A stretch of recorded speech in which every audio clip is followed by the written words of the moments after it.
Fala, rapaziada, tudo certo? Estamos começando mais um Se Tu Diz Podcast Floripa, o nosso 4º episódio.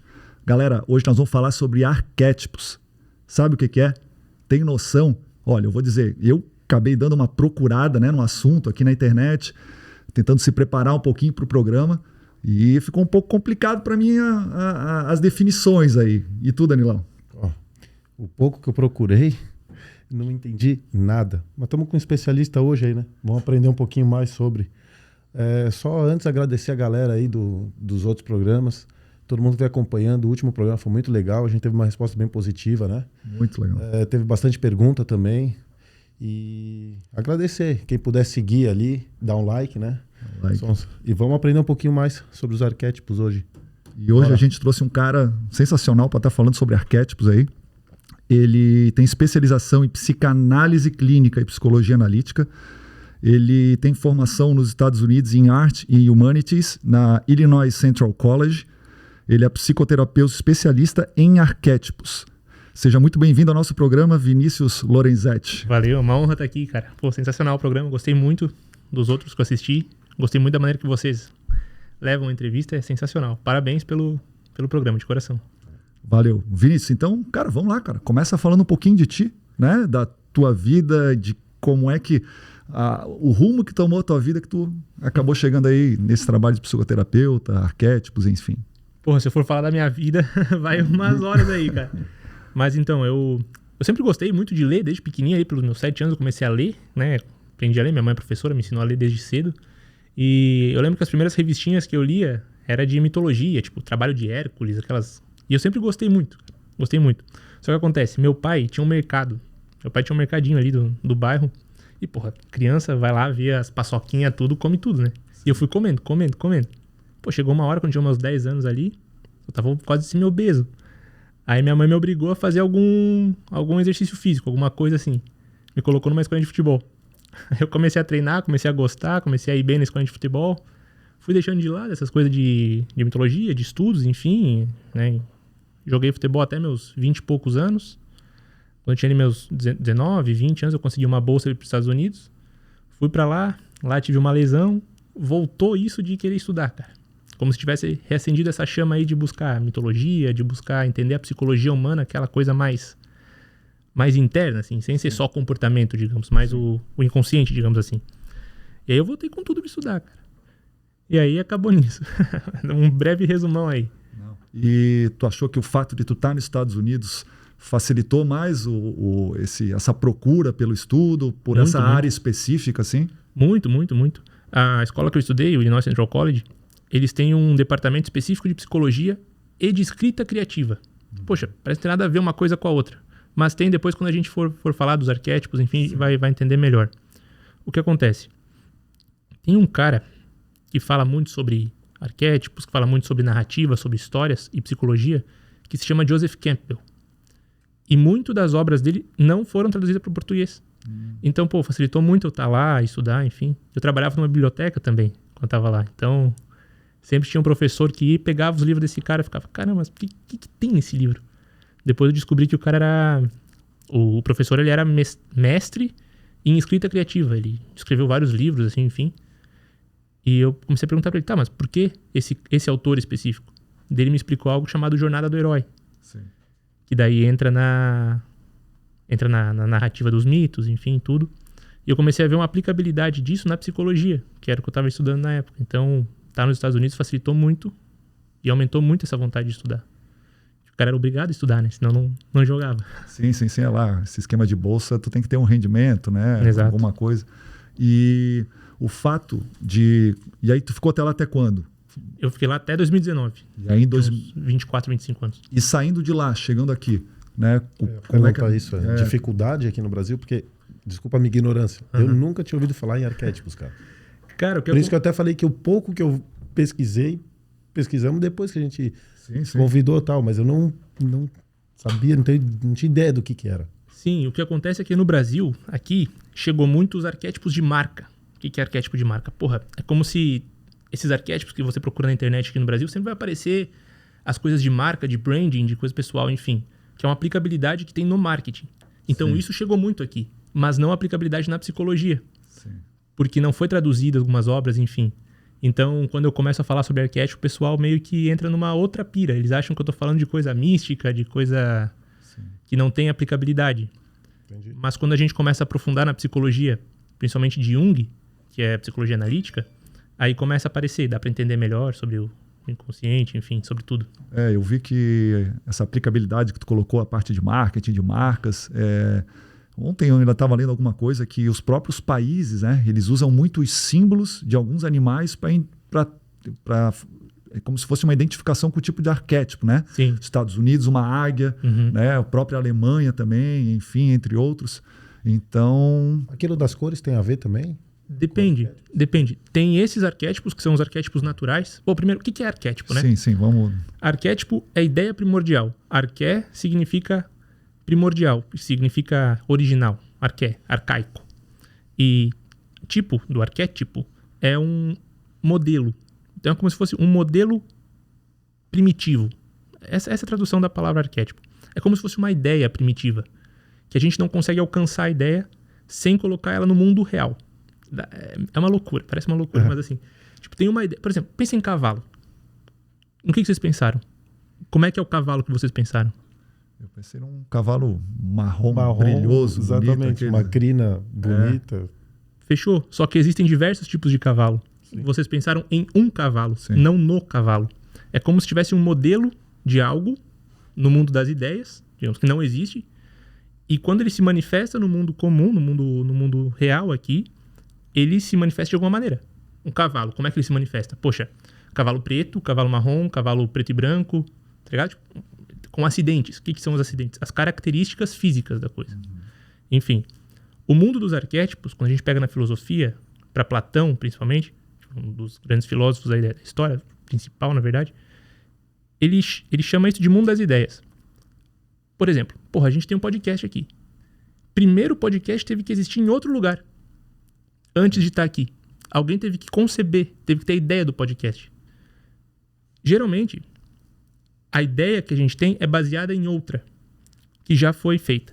No caso do podcast, por exemplo, qual que seria o primeiro podcast, o primeiro programa de podcast que apareceu nos Estados Unidos, quando a gente para pensar? É o do Joe Rogan. Sim, famosíssimo. Famosíssimo. Ele seria quase como um modelo de podcast. Sim. E aí os outros podcasts são baseados nesse.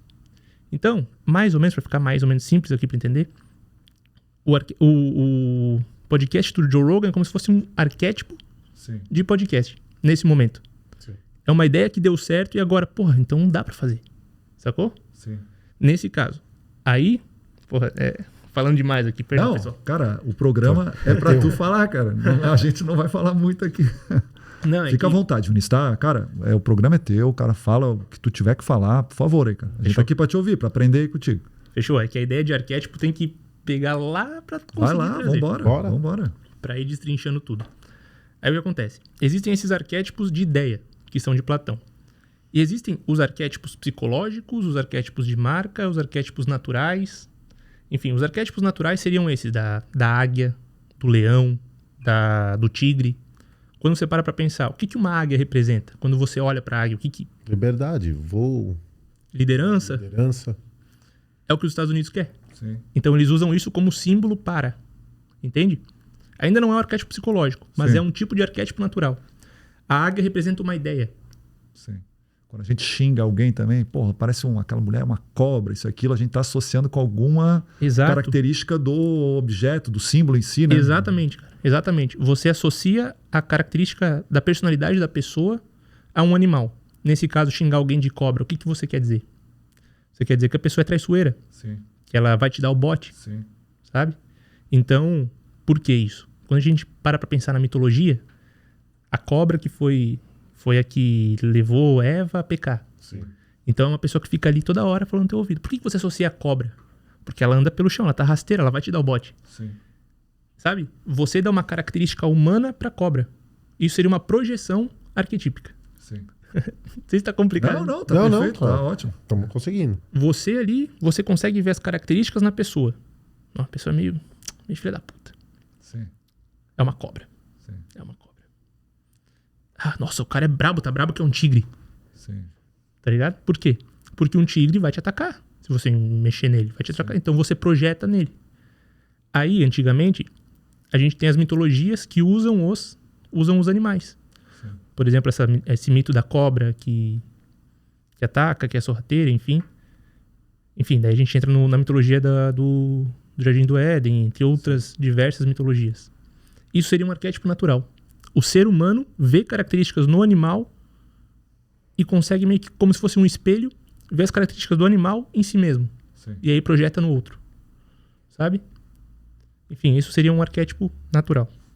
E tu estava comentando ali um pouquinho, tu falou se a pronúncia estiver errada, tu fala do Jung, né? Uhum. Jung era um aluno do Freud, é isso? Isso. Então, como é que foi essa logística? O que aconteceu? Porque dizem que o Freud era mais baseado no individual, né? Uhum. E o Jung no coletivo, né? Que diferença é essa, assim? Como é que a gente consegue diferenciar os dois? Não sei se teve briga, não teve? Eu acho que eu ouvi alguma coisa, né? Teve uma briguinha. O que acontece é o seguinte. A principal descoberta do Freud foi a descoberta do inconsciente. Cara, o que é o inconsciente? A gente não tem consciência sobre nós mesmos o tempo todo. A gente tem vivências da nossa infância que às vezes aparecem sem que a gente perceba. Então tá no inconsciente. Isso é o inconsciente individual. É da nossa infância. Só que, por que quando você falou, nossa, aquela mulher é uma cobra, eu já consegui associar a que, putz, ela é uma sorrateira, ela é uma filha da puta. Por quê? Porque é um inconsciente individual. Um inconsciente coletivo, aliás. Sim. Um inconsciente coletivo onde essas formas estão. Então todo mundo consegue perceber, de alguma maneira, o que quer dizer a cobra. Porque a gente tem a mesma projeção sobre a cobra. Enfim. Jung começou a estudar alguns sonhos de algumas pessoas e ele viu que, algumas pessoas têm sonhos como se fossem mitos, de mitos antigos, que ela nunca nem viu. E aí, ela sonha, por exemplo, com o nascimento do vento, sonha com cobras atacando, sonha com algo, e tem mitos sobre isso, só que ela nunca leu esses mitos. Então Jung pensou, caramba, tem alguma coisa no meu inconsciente que é igual no inconsciente de todo mundo. Isso seria o inconsciente coletivo. Sim. É onde habitam os mitos, onde habitam as histórias. Como se a gente fizesse projeções e ali estão as histórias do mundo, basicamente. Aí, quando o Jung foi falar pra Freud, cara, tem alguma coisa além do inconsciente individual. Freud ficou puto e quis romper com o Jung. Além do inconsciente individual e do inconsciente coletivo, tem o inconsciente intermediário, que é o inconsciente familiar. Sim. Que não é muito estudado aqui. Ele foi descoberto, foi meio que teorizado por um cara da Hungria chamado Liput Zondi. O inconsciente familiar. Às vezes a gente tem medos que, na verdade, quem tinha era nossos avós. Sim. Sabe? Foram passados, as histórias. As histórias, exato. Exatamente isso aí. E como influencia, né, cara? A gente... o vô falou uma coisa, que o pai falou uma coisa para tu aprender através de uma história, de uma narrativa. E como tu falou, isso aí fica com a gente e a gente vai adaptando a nossa vida, às vezes tomando decisões e rumos até baseado em coisas que a gente nem viveu, né? Coisas que, como tu falou, o coletivo, né? Exatamente. A gente vai se identificando com um personagem, digamos assim. Sim. Com o que nos cabe. Por exemplo, quando eu tô com a minha mãe, eu sou filho da minha mãe. Sim. Eu não posso ser como eu sou com a minha namorada, por exemplo. Obviamente. Sim. Então eu só mostro uma parte da minha personalidade quando eu tô com a minha mãe. Outra parte eu mostro quando eu tô com a minha namorada. Outra parte eu mostro quando eu tô com vocês, pô. Então são máscaras que a gente vai usando. Sim. Essas máscaras seriam os arquétipos de personalidade. Saca? Tipo, você tem a máscara do... Você não tá completamente aqui, é só uma parte tua. Você tá mostrando só uma parte sua. Sim. Eu também. O Danilo também. Só uma parte dele. Sim. Não tem como ver por completo. Então, os arquétipos seriam essas máscaras que a gente usa. E muitas vezes, a gente usa máscaras, essas personalidades, facetas, de acordo com coisas que a gente viu. Sim. Tipo, não, agora então eu sou mais sério. Por quê? Porque eu vi um podcast que o cara era mais sério. Eu quero ser igual ao cara. Sim. Eu admiro ele. Até por música que o cara escuta, às vezes o cara se transforma, né? Exatamente. Por exemplo, se você ouve... Cara, é impossível... Rap. É impossível você treinar na academia ouvindo música clássica. Claro. Sim. Mas também é muito difícil você estudar ouvindo uma música pesada. Sim. Então a música calma para estudo. A música pesada para treino. As músicas, isso é um estudo que eu tô fazendo agora, as músicas elas influenciam nesses arquétipos, inclusive. Sim. Tipo, enfim.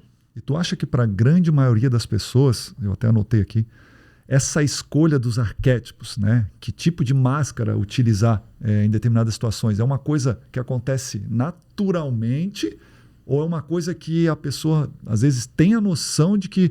Eu sei que, como tu falou, ali tem o marketing, hoje em dia é muito utilizado nessa mídia social, né? Tu passar uma imagem, tu vender uma imagem, dependendo do arquétipo. A maioria, né? A maioria. Sim, se tu olhar a pessoa fora da câmera, tu olha a pessoa fazendo TikTok na rua hoje, porra, ela é um... Desligou a câmera, já vira outra pessoa. Já vira outra pessoa. Tá tirando selfie aqui com a namorada, tá feliz. Acabou a selfie, já tá tem um meme desse daí, de um cara no jogo, né?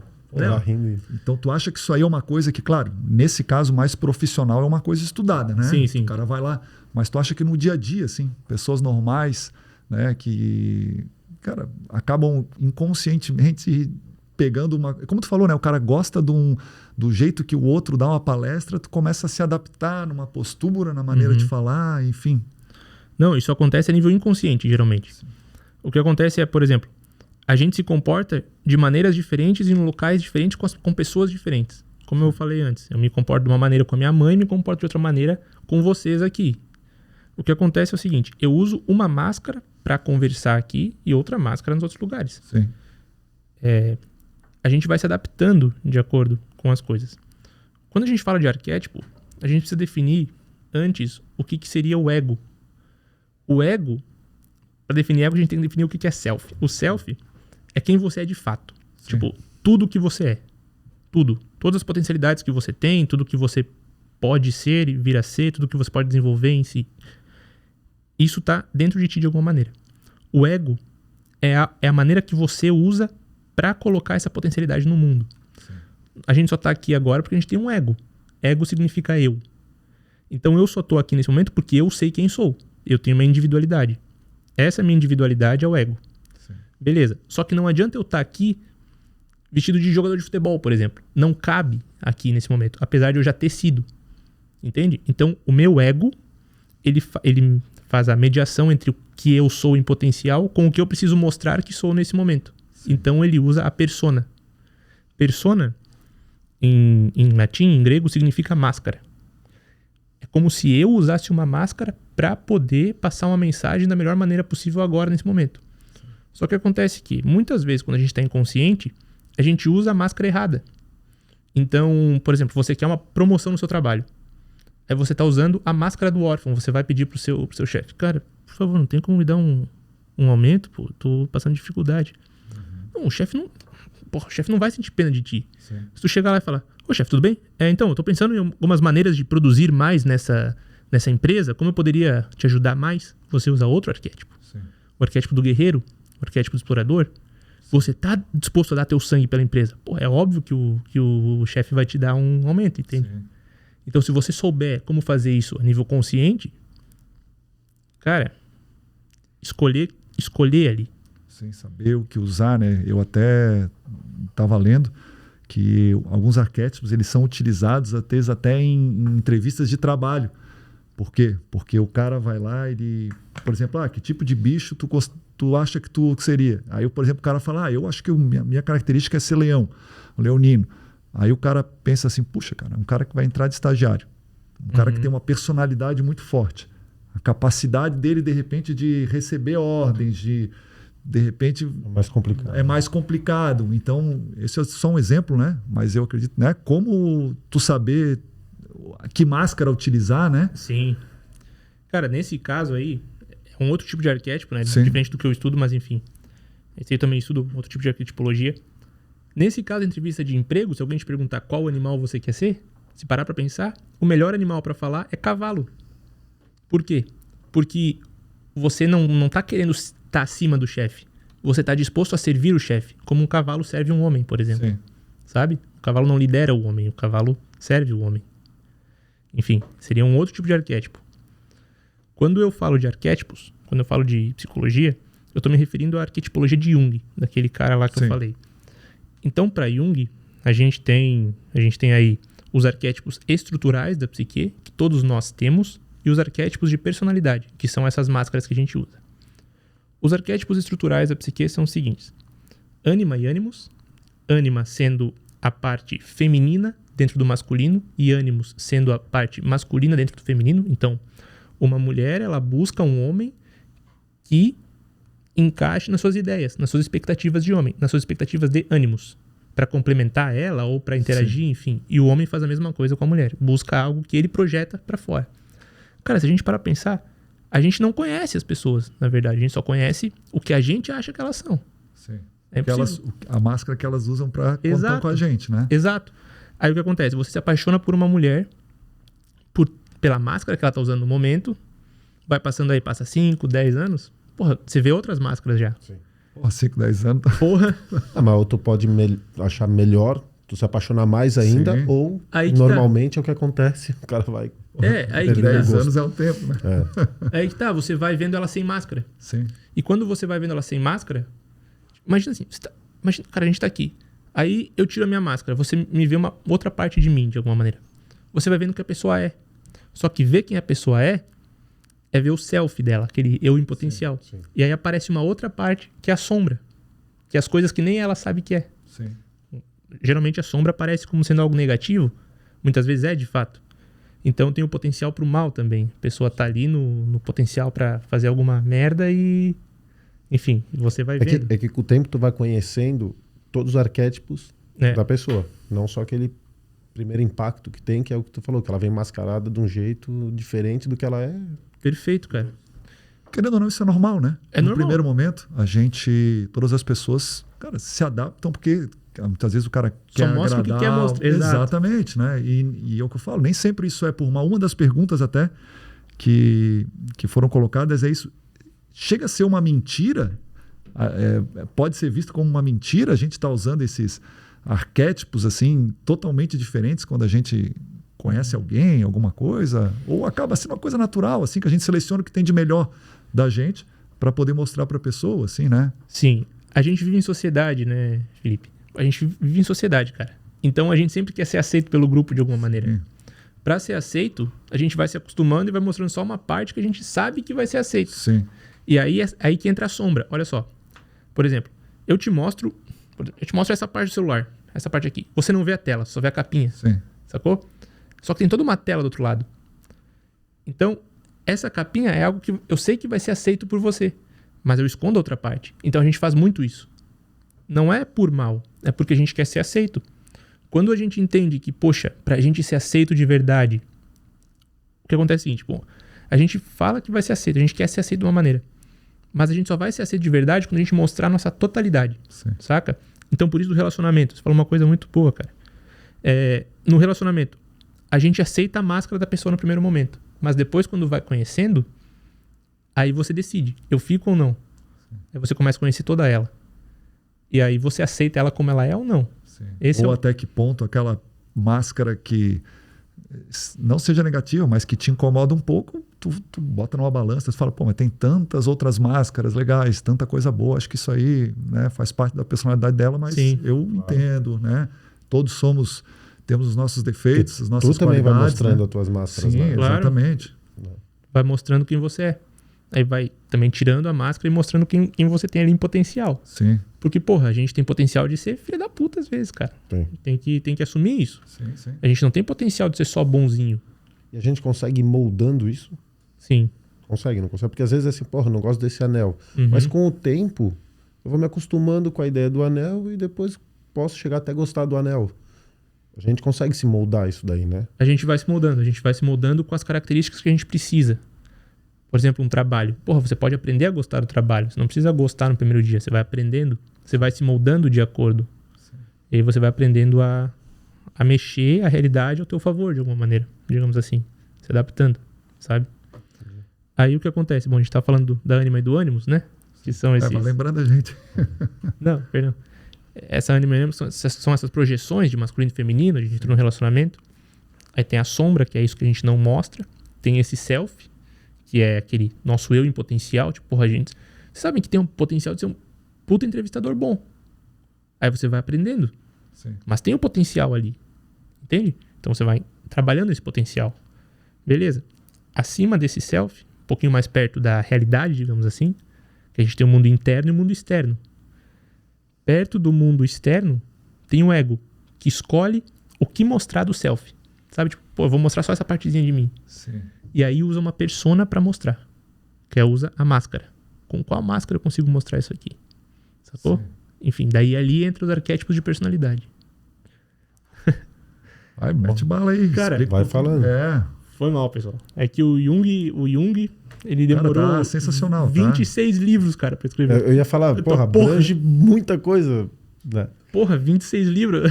Foda, cara. Vamos levando a entrevista pro ponto que tu gosta mais de falar, que tu te sente mais à vontade. E que... Pode ir caminhando pra gente aí. Não, cara. Fechou. Tá tranquilo, cara. E dessas personalidades, tu falou... Só uma pergunta.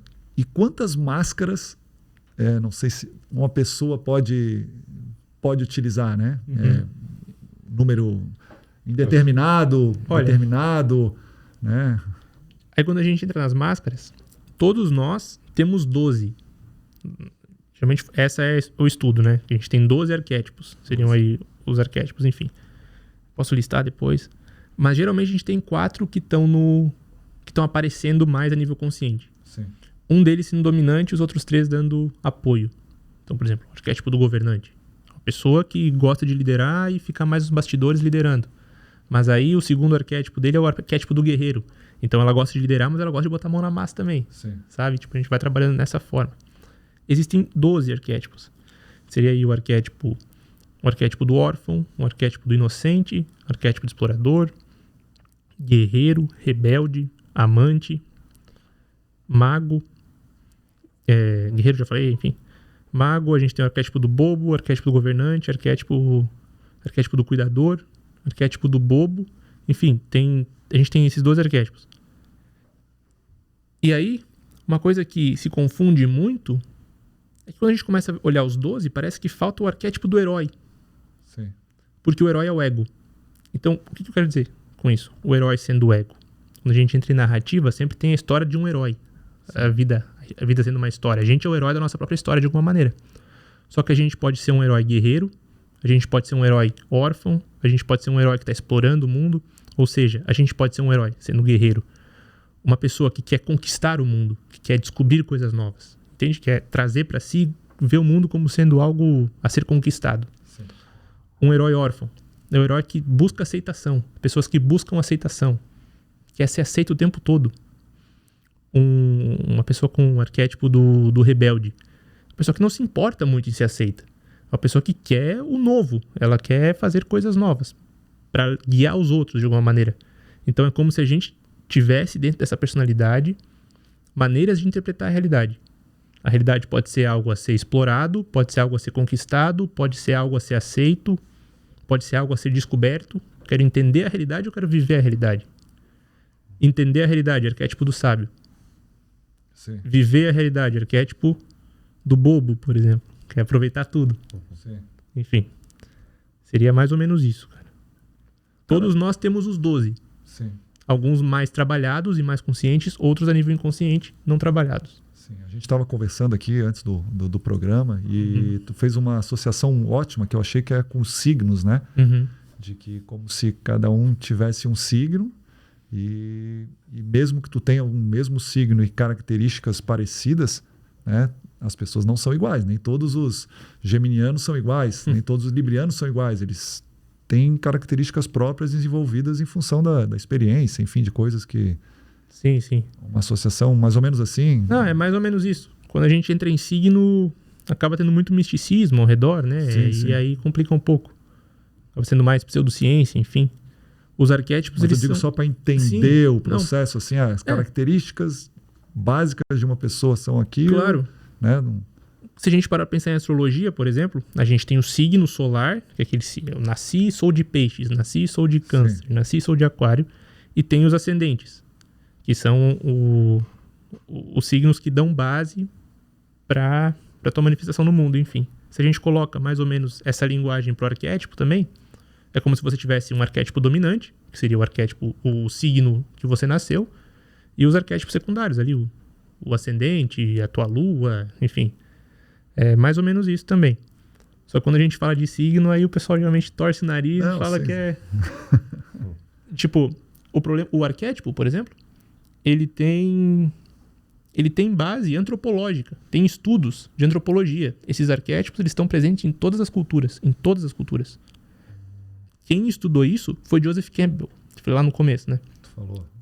O Joseph Campbell, ele era um estudioso de mitologias comparadas. Ele pegou todas as religiões que existem, e começou a comparar elas. Caramba, todas elas contam a mesma história, basicamente. Todas elas têm um herói central. E esse herói vai se manifestando de acordo com uma jornada. Tá, beleza, tem essa jornada do herói. Mas como é que a gente aplica isso na nossa vida? Cara, se você parar pra pensar, a tua vida é uma história sendo contada. Não sei a idade de vocês, enfim, mas, por exemplo, digamos aí que o ser humano vive quanto tempo? 80, 90 anos. Pensa como cada ano sendo uma temporada de uma série. Sim. Um capítulo. Um capítulo, uma temporada ali. E dentro da temporada tem os capítulos. Sim. Sacou? Então, por exemplo, a gente tem uma grande jornada, que é toda a vida. Nasceu, viveu, morreu. 3 atos. Nasceu, viveu, morreu. A gente tem o ano, começou, meio do ano, final do ano. E a gente vai vivendo, vai contando a nossa história. A gente tem os dias também. Acordou, viveu, dormiu. Tudo é uma jornada, de alguma maneira. Aí, para Campbell começou a perceber, caramba, mas todas essas jornadas dos heróis, dos mitos, têm as mesmas etapas. Sim. E aí ele criou algo chamado monomito, que seria a jornada do herói. E aí, voltando lá para o que eu falei lá no começo, esse professor que eu tinha, que era um professor de literatura, ele sempre ia buscar essas obras de Campbell para mostrar para as pessoas como escrever livros ou como fazer filmes. Os filmes de Hollywood, eles usam essa estrutura da jornada do herói para que a gente se conecte com os filmes, sabe? Sim. Mas por que a gente se conecta? Por causa dos arquétipos. Porque a gente se vê na tela, a gente se coloca no papel do herói. Então a gente, de alguma maneira, se emociona com aquele herói que está ali. Bom, o Hollywood pega essa jornada do herói e começa a transformar numa maneira de fazer filmes, de fazer blockbusters, coisas que vendem pra caramba, porque a gente se identifica. A gente quer ver o herói, quer ver a jornada. A gente acaba vivendo uma história arquetípica. Qual que é a história arquetípica? Herói tem um problema, enfrenta o problema, volta pro mundo normal com o problema solucionado. Essa é a história. Tudo é assim, cara. Pensa no teu dia. Você acorda de manhã, tem que ir pro trabalho para voltar para casa com o sustento da tua família.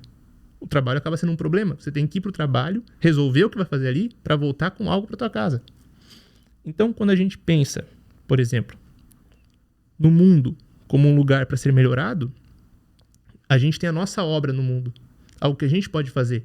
A gente pode fazer isso de acordo com a nossa personalidade, sacou? Sim. Como se cada um tivesse um chamado para aventura, que é o que Campbell chama de o que te move, basicamente. Qual que é a tua aventura? Enfim. É o que eu fiz. Eu tava lá nos Estados Unidos. Tô com uma água aqui. Tô com vontade de aproveitar aqui também. Desculpa se tá muito acelerado aí, pessoal. Não, pô, tá bom. Bala, hein? Tá ótimo. Então, lá nos Estados Unidos, eu tava lendo essas obras de Campbell e eu comecei a comparar com o estudo de Jung. Cara, e se a gente aplicasse essa jornada narrativa na vida humana? Você começa a ver a tua vida como se fosse uma história sendo contada. Você acorda de manhã, você tem algo para fazer, você pensa, puta, faço ou não? Aí você aceita que vai ter que fazer, você encontra algum amigo, alguma coisa no meio do caminho, vai lá, faz o que deve ser feito, volta para casa com aquilo pronto, você é a mesma pessoa, mas agora aprendeu alguma coisa, entende? Tem uma jornada ali, todo dia é uma jornada de alguma maneira. E o que acontece? Se todo dia é uma jornada, a nossa vida vai se tornando uma história. A gente vai escrevendo a nossa história de fato, a gente vai se transformando em quem a gente é, passando cada obstáculo, enfim, todas as coisas. Até tatuei no braço aqui, cara. Tem os passos da jornada do herói.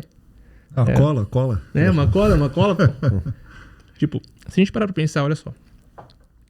Tem um mundo comum, um chamado, a recusa, o mentor. O que acontece? A gente tá num patamar normal de consciência. A gente sabe que algo deve ser feito, mas talvez não seja eu que tenha que fazer. Uma outra pessoa pode fazer agora. A gente tá ali na zona de conforto, digamos assim. Aí a gente pensa, puta, mas eu podia fazer. Sacou? Você recebe um chamado teu próprio. Usando o exemplo do podcast.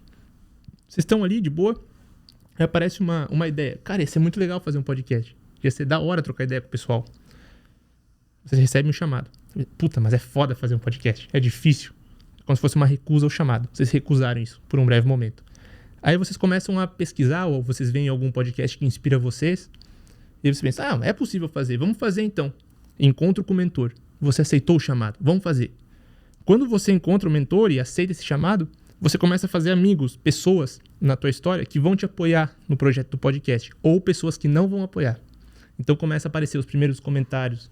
Porra, muito bom o episódio. Ou, cara, que merda que esse cara tá falando, o que é isso? Aparecem aliados e inimigos, os primeiros testes. Depois, se você decide, continuando aqui, se você decide continuar na tua aventura, continuar no projeto de podcast, a próxima etapa é se preparar para melhorar o podcast, para melhorar a maneira que você entrevista. Então seria a aproximação da caverna, digamos assim. É o que vai acontecer. Em algum momento vai aparecer uma aprovação. Algum de vocês vai pensar em desistir. Pensar em largar o programa, ou não vai começar a deixar de lado, enfim. E você precisa pensar, puta, eu continuo ou não? Você aceita. Você aceita continuar. Então você consegue uma recompensa. O podcast começa a crescer, ou vocês começam a conhecer mais pessoas, começam a ter mais contato com as pessoas, enfim. E aí vocês começam a voltar de alguma maneira. Tipo, tá muito legal, o que a gente pode fazer para melhorar? Aí vocês se olham no espelho e pensam, lá no começo, a gente não tinha nem ideia de como ia ser o podcast. Agora a gente tá aqui grande, tá aqui crescendo.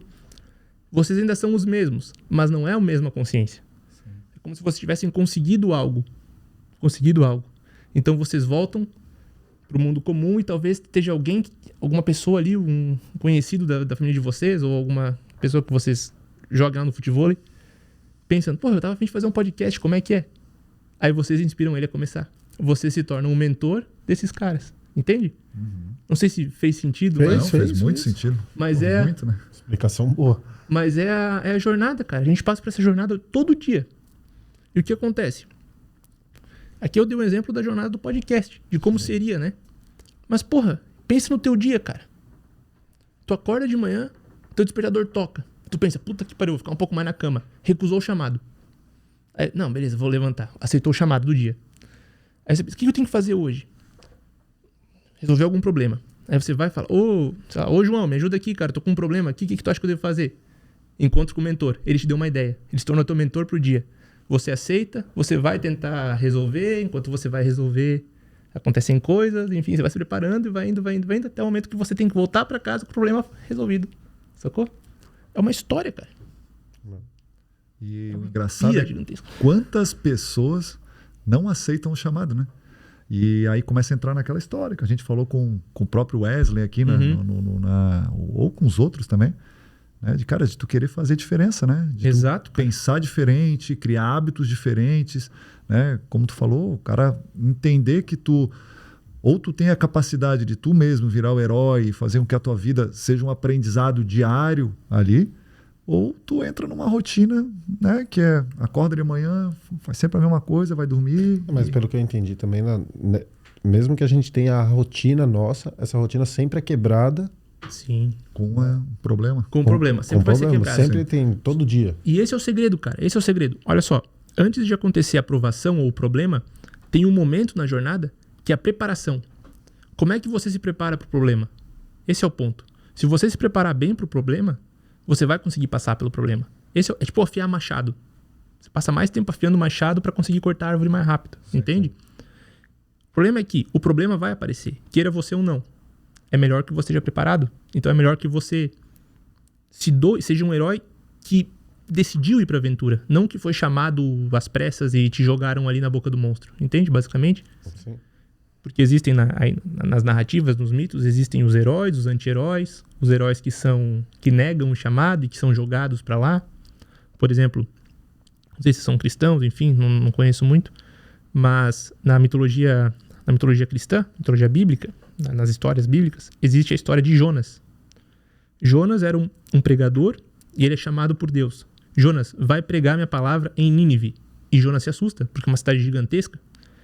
Jonas, vai pregar minha palavra em Nínive, senão eu vou jogar fogo na cidade e vou acabar com a cidade. Jonas se assusta, não quer ser responsável. Então ele foge desse chamado. Ele recusa o chamado. E o que acontece? Ele entra num barco, ele vai navegar, vai para fugir da cidade de Nínive. E acontece um maremoto ali, acontece uma tempestade em alto mar. Jonas é jogado ao mar, Uma baleia vem, engole Jonas e leva Jonas até essa cidade, queira ele ou não. O que é isso, cara? Porra, quanto mais tu recusa o teu problema, tu vai ser jogado naquele problema não estando preparado, velho. Sim. É uma história. Enfim, Jonas aceita então o chamado, se prepara, prega em Nínive e salva a cidade. Essa é a história. Mas se a gente parar pra pensar na nossa vida, porra, a gente tem um monte de chamado, um monte de coisa pra fazer. Se a gente não se prepara, aquilo vai acontecer, entendeu? Queira você ou não. É melhor você aceitar, então. Melhor você pegar e fazer o que deve ser feito. Esse é o ponto. Só que a maioria das pessoas acaba ficando na recusa, só na recusa. Aí a vida vai acontecendo e quando a pessoa tem lá seus 55, 60 anos, você olha no espelho e vê, puta que pariu, quem é que viveu essa vida? Aí é foda. Porque aí é como se o monstro te devorasse. Você se olha no espelho e vê ali, porra, eu só tô velho. E minha vida, cara? O que aconteceu com a minha vida, porra? Recusei uma vida inteira. Recusou uma vida inteira, velho. Verdade. Imagina que merda, cara. Até eu tava ouvindo um podcast essa semana, não sei se foi o Seneca que ele falou, que imagina a situação de alguém chegar pra ti e falar assim, ó, cara, tu vai viver a tua vida exatamente igual, mais 3 vezes. Isso vai ser uma boa ou uma má notícia? Cara, entendesse? Sim. Vai ser Deus ou o demônio que tá vindo pra te falar isso, né? É uma coisa pra se pensar, né? Porra, demais, cara. Imagina assim, ó. Isso é uma coisa muito interessante, Felipe. Por exemplo, na mitologia viking, o céu é um lugar quente e o inferno é um lugar frio. Para os cristãos, o céu é um lugar frio e o inferno é um lugar quente. Só que olha que foda. Os vikings, eles foram criados numa sociedade fria. Então, para eles, o inferno é continuar vivendo no gelado. Para os cristãos, eles foram criados numa sociedade no deserto, cara. É quente. Para eles, o inferno é continuar vivendo no quente. Imagina que você odeia a tua vida. E agora você morre. Chega lá, Deus fala, beleza, vai viver tua vida de novo. Porra, o que tu fez a tua vida? Tu vai ver o inferno de novo ou tu vai pro céu? Ir pro céu é agora, entendeu? Ir pro paraíso é agora, pro Nirvana. O Nirvana é agora, nesse momento. Nesse momento, tu tá vivendo ou não a tua vida? Essa é a pergunta. Tipo, é exatamente o que você falou. Imagina que você vai ter que viver tudo isso de novo, cara. Porra, tá sendo bom ou não? Tá, não tá sendo. Beleza, não tá sendo, mas o que você pode fazer para que seja? O que você sabe que precisa fazer?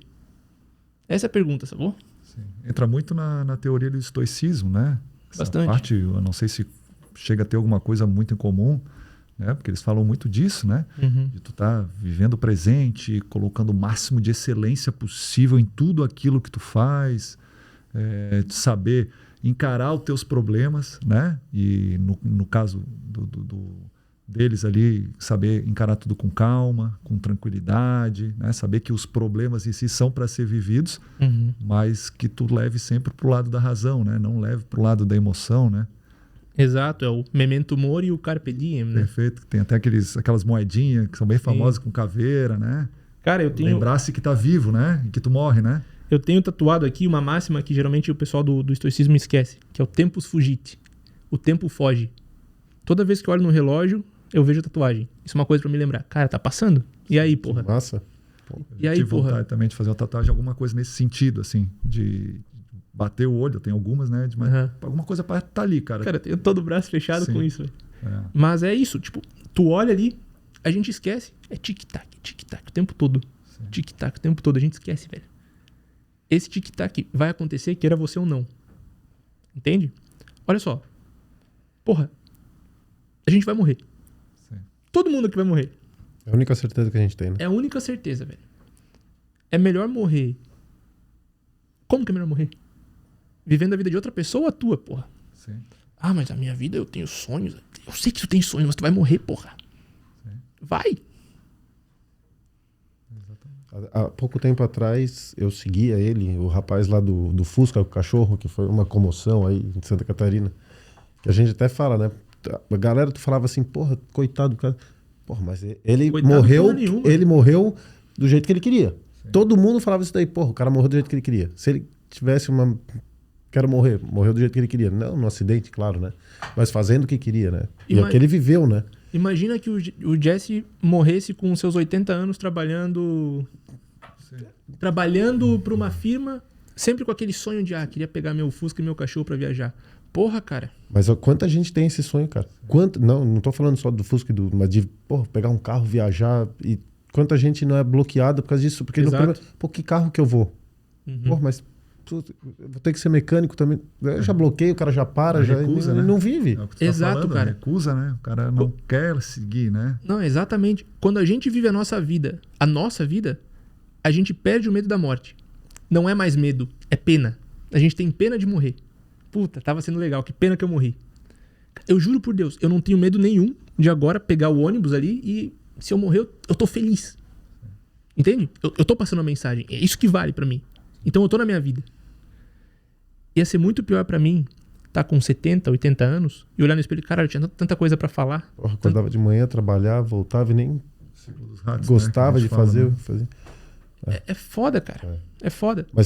Mas a maioria das pessoas, trava. Porque o primeiro empecilho, o ser humano é acomodado. Então, no primeiro empecilho que tu tem, só de pensar no empecilho, mas que carro que eu vou? O cara foi viajar sem dinheiro.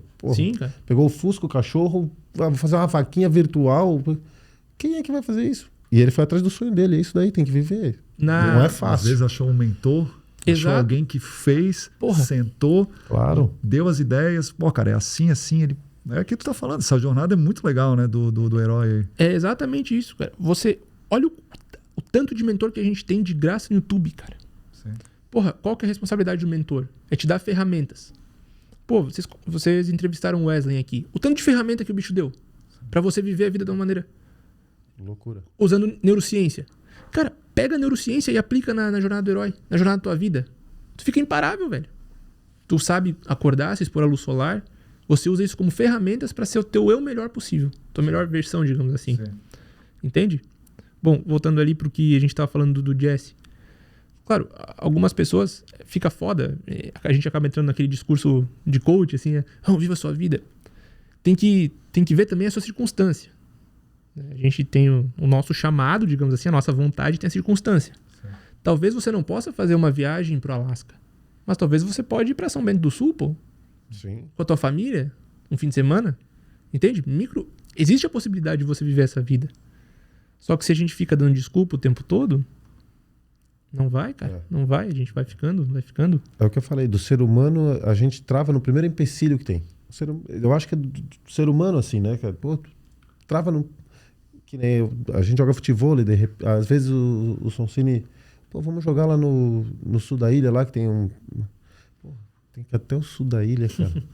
Não, acho que eu vou passar ali, eu jogo ali mesmo, às vezes não tem nem jogo, porque eu empecilho de ir até o sul da ilha, mas eu tô com vontade de jogar, eu quero jogar. Entendeu? Isso daí é do ser humano. Faltou a dopamina, né? Mas... faltou a dopamina. Na hora que tu lá, tu joga, ou em qualquer outro lugar, tu fala, ainda bem que eu vim, ainda bem que eu joguei, foi legal pra caramba. Mas às vezes falta essa motivação. Mas falta a motivação inicial. Falta a motivação inicial. Se você consegue organizar esse lado fisiológico, a dopamina, você vai. Mas, a nível existencial, por exemplo, você tá na recusa ao chamado. É isso que eu tô falando. Faltou alguém te encher mais o saco pra ir. Faltou um mentor. Sacou? O meu mentor é ele, só que o mentor, ele...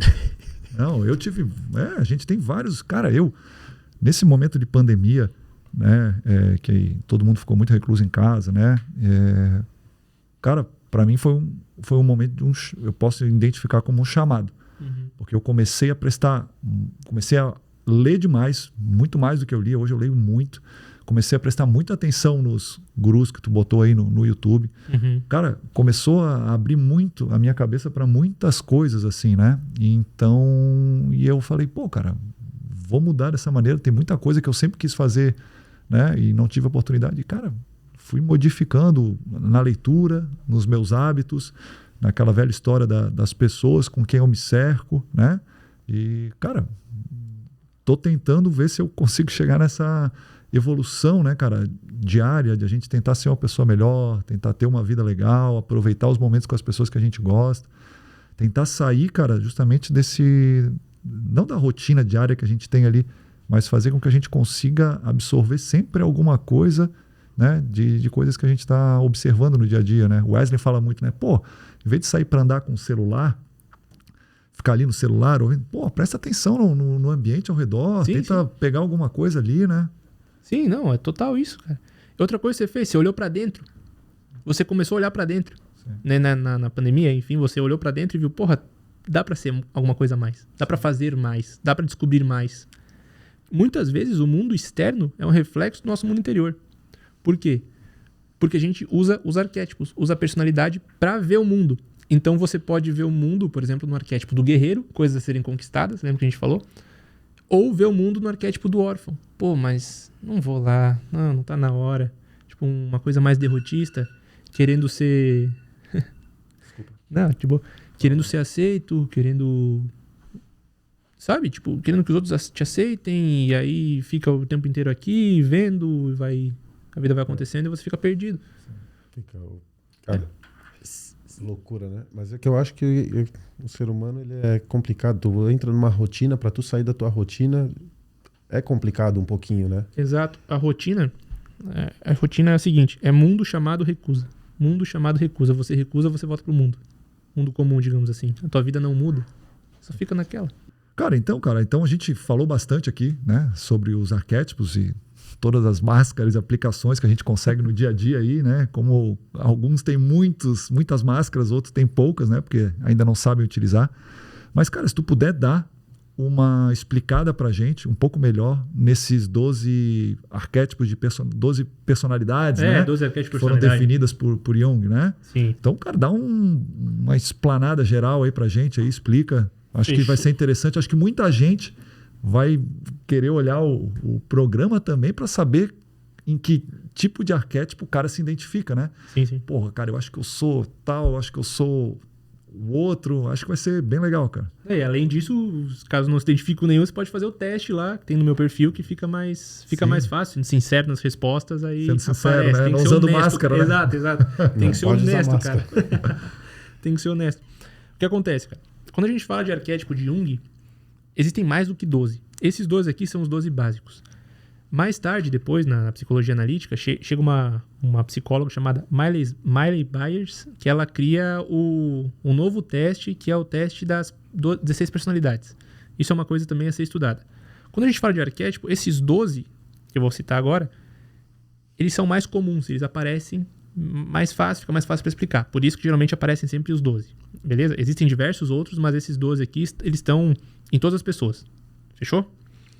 Bom, existe o arquétipo do inocente, do órfão, do guerreiro, do rebelde, do amante, do cuidador, do governante, do criador, do mago, do sábio e do bobo. Beleza? São esses 12 arquétipos aí. Então o que acontece? Quando a gente fala do arquétipo do inocente, o que é o arquétipo do inocente? É aquela pessoa que tem esperança nas coisas, mesmo quando tudo tá meio ferrado. Ela fica com esperança. Ela não consegue ver a maldade no mundo, digamos assim. O trouxa. O cara que é feito de trouxa facilmente. Todos nós temos esse arquétipo, principalmente na infância. Por quê? Porque a gente ainda está começando a tatear o mundo. A gente está começando a entender mais ou menos como o mundo funciona. Deixa eu só anotar aqui. A gente está entendendo como o mundo funciona. Então, a gente não aprendeu muito bem o que é bom e o que é ruim. A gente é inocente. Aí, a vida vai acontecendo, vai causando frustrações e a gente vai deixando de ser inocente de alguma maneira. Quando a gente está num relacionamento e a gente só consegue ver um lado da outra pessoa, a gente está sendo inocente. Quando a gente só vê uma parte do mundo, a gente está sendo inocente. A gente esquece que o mundo é dual. O que eu quero dizer com o mundo ser dual? Cara, o mundo é algo positivo, mas também é algo negativo. Ele é essa dualidade de coisas. O mundo é dia e é noite. A realidade é aquela borboletinha azul bonitinha que vai e poliniza as flores e nasce um jardim, mas também é a porra do mosquito da dengue que te pica e te acaba contigo. Quando tu ignora um lado da realidade, você está sendo inocente. Sacou?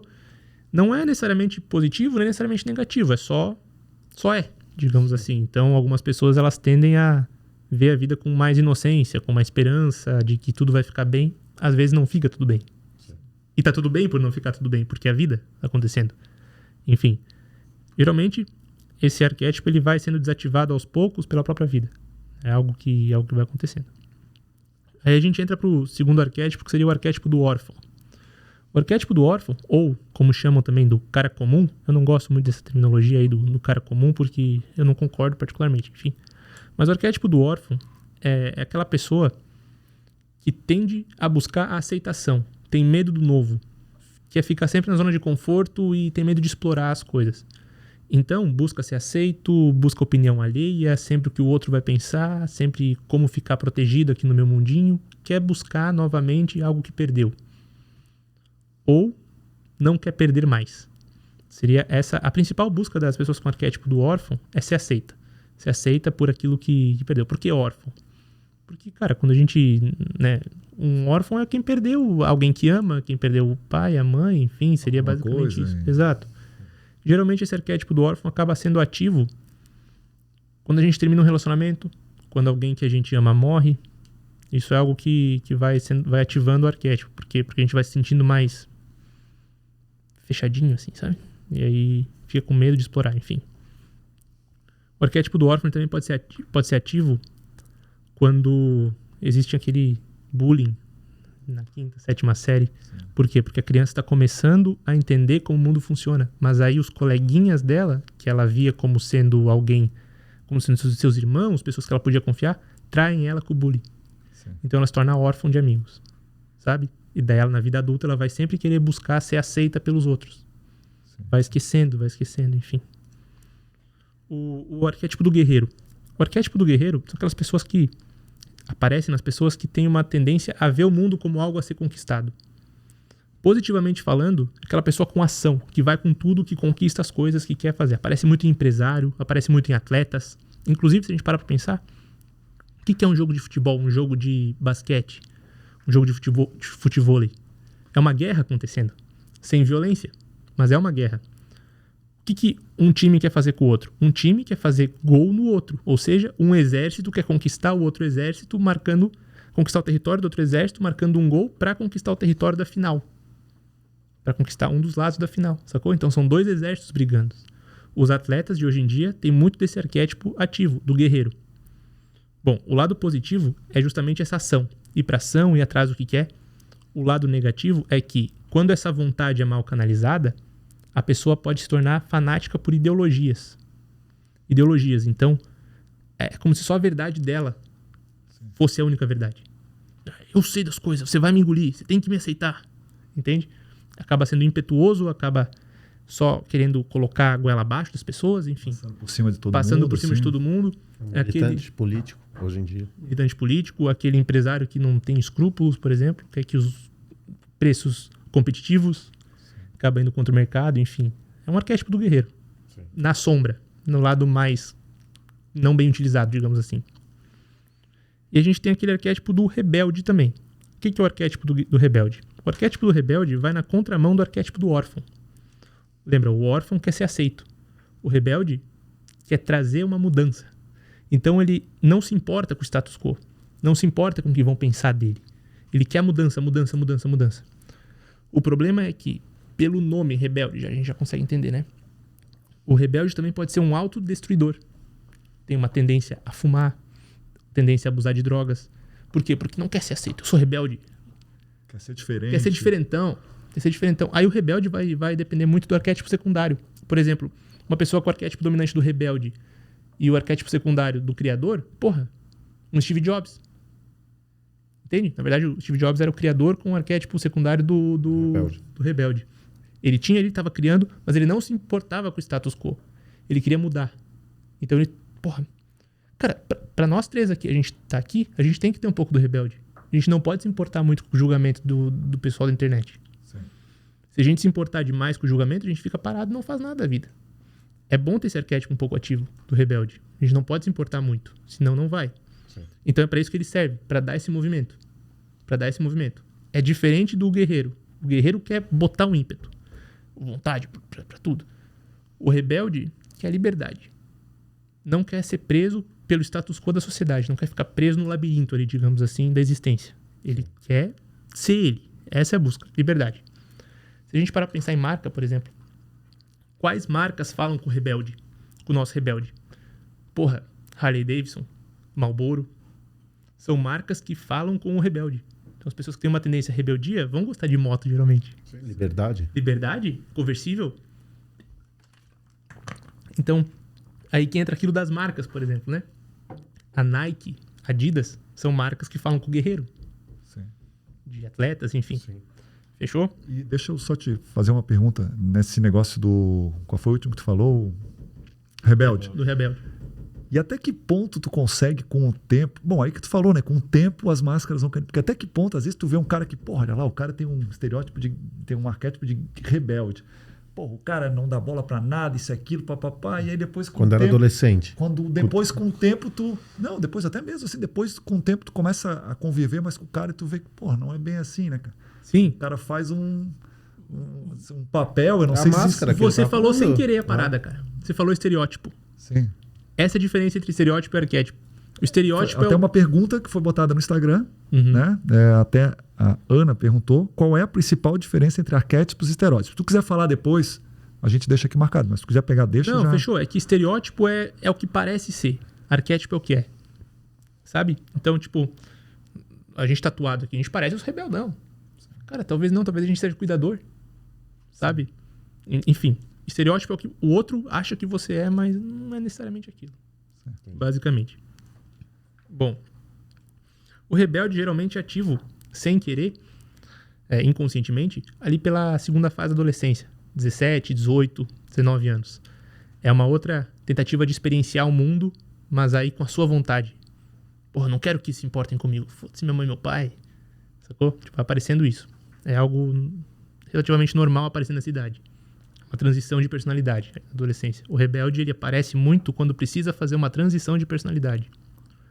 Vai pedir demissão do emprego, rebelde aparecendo. O rebelde, ele é a representação simbólica de um mito hindu, o mito da dança de Shiva. Para a mitologia hindu, para a religião hindu, os hinduístas, eles têm uma trindade que é Vishnu, Shiva e Brahma. Brahma é o deus criador. Vishnu é o deus mantenedor, que mantém a criação. E Shiva é o deus destruidor. Precisa dos três. Por quê? Porque você precisa destruir algo para criar algo novo e manter esse novo por um tempo. Até que seja a hora de destruir de novo para criar algo novo e construir... enfim. Shiva aparece como sendo o arquétipo do rebelde. Você precisa destruir alguma coisa que já está ultrapassada para poder continuar na tua vida. Sabe? Precisa ter esse movimento. É uma transação na adolescência da criança pro adulto. Você escolhendo ali o que vai acontecer contigo. Tipo, porra, tá, agora eu sou adulto, o que eu faço? Como eu me viro nesse mundo? Aparece o rebelde. Sim. Enfim. E aí, como tu falou, aí os arquétipos que ele vai escolher vão depender das experiências pessoais que ele tem vivido, né? O que ele tem o que ele tem observado nas narrativas e histórias que ele ouve, enfim, né? A nível inconsciente, geralmente a gente não escolhe o arquétipo. Geralmente é a nível inconsciente. A gente não escolhe conscientemente. Só quando traz luz para isso. E esse é o segredo. Por isso que eu gosto de falar disso, para o pessoal se ligar. O que tá fazendo da vida? A vida de quem que eu tô vivendo? Sim. Depois, talvez a gente vai falar sobre o mito individual. Sim. Mas cada um desses arquétipos, eles têm um mito individual, de alguma maneira. Tem uma história individual. E as pessoas que vivem esses arquétipos sem se ligar, acabam vivendo essa história de alguma maneira. Fechou? Tá. Bom, esse foi o arquétipo do rebelde. A gente tem um arquétipo que é meio que antagônico ao do rebelde, que é o arquétipo do cuidador. Aquela pessoa que quer cuidar das outras. O foco da vida é cuidar dos outros. Pode ser bom e ruim ao mesmo tempo. Por que é que você cuida do outro? O que você faz sempre pro outro? Uma pessoa que tem como foco da vida fazer sempre pro outro, pode esquecer de fazer por si mesma. Então vai fazendo sempre pro outro e vai se deixando de lado. O problema também, relacionado ao arquétipo secundário, é com a pessoa com o arquétipo do cuidador mais o arquétipo do governante, por exemplo, se os dois estão negativos, se os dois estão mais... O lado negativo da força, digamos assim. O lado negro da força. O lado negro da força. Força tem que cuidar. O dark side. O que acontece é que pode se tornar um cuidador tirano. Eu só faço bem pra você para que você me aceite. E quando for a hora eu vou te cobrar por isso. Acontece muito com mães narcisistas. Com pais narcisistas. O que é isso? Poxa, filho, mas eu te cuidei tanto na infância, agora tu não vai ficar mais nem um pouquinho com a tua mãe. Tipo, usando numa manipulação psicológica, sabe? Sim. Pra que você sinta pena da pessoa, porque ela te cuidou. Mas não foi obrigada. Alguns relacionamentos acontece isso. Geralmente isso acaba acontecendo com pessoas que têm esse arquétipo ativo. Ou pessoas que, entrando aí na igreja, por exemplo, o fiel que só faz o bem pro outro porque se não fizer, vai pro inferno. Então não tá fazendo porque é bom, tá fazendo por medo. Então é um cuidador disfarçado. Na verdade, não é bom. É uma farsa, enfim. Sim. Esse é o arquétipo do cuidador. Outro arquétipo que é muito... que aparece muito na infância também, e depois ali pelos 20 anos, mais ou menos, é o arquétipo do explorador. O que é o arquétipo do explorador? Tem problema aí? Será? Bater. Vamos lá. Depois edita, né? O arquétipo do explorador é o seguinte. A pessoa quer explorar o mundo. Quando a gente é criança, a gente aprende as coisas por exploração. Mãe, o que é isso? Tô explorando a realidade. Por que o copo é de vidro? Por que isso? Por que aquilo? É um arquétipo explorador. Questionador explorador. Está explorando a realidade, tentando colher informações, trazer informações para dentro. Certo? Na fase adulta, se manifesta daquela maneira de quero descobrir o mundo. Quero conhecer, quero explorar coisas novas.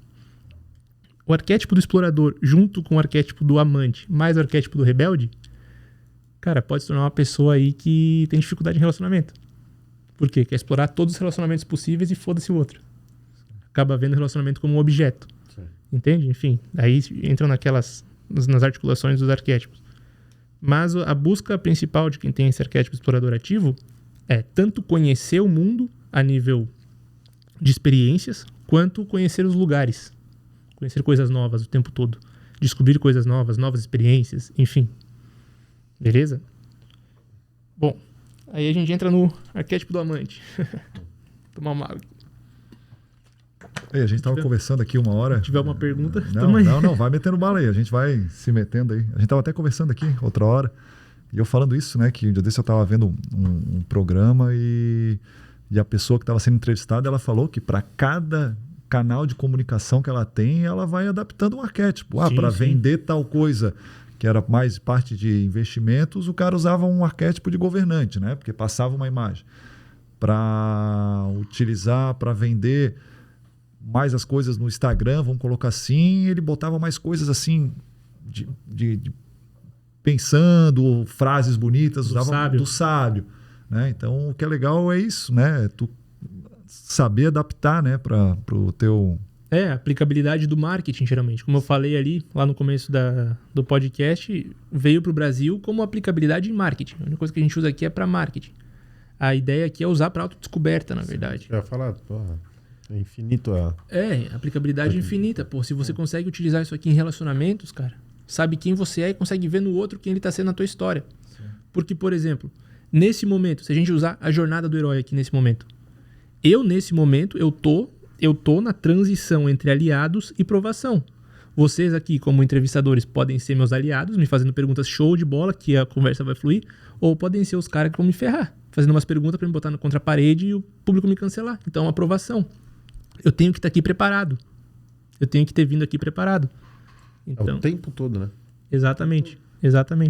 Quando a gente consegue notar isso na vida, aí que começa a acontecer. Enfim, esse uso dos arquétipos de marca, cara, ele tá em tudo. A Fiat, por exemplo. A Fiat, qual que é a diferença da Fiat pra Ferrari? Os dois são carros. Não tem diferença nenhuma para pensar. Mas tem total. Um tá falando com o guerreiro / governante e o outro tá falando com o cara comum, que é o órfão, de alguma maneira. Sabe? Que um é carro popular, outro é carro para patrão, cara. Então, de alguma maneira, eles usam os arquétipos no design, eles usam um arquétipo na cor vermelha, é a cor do guerreiro.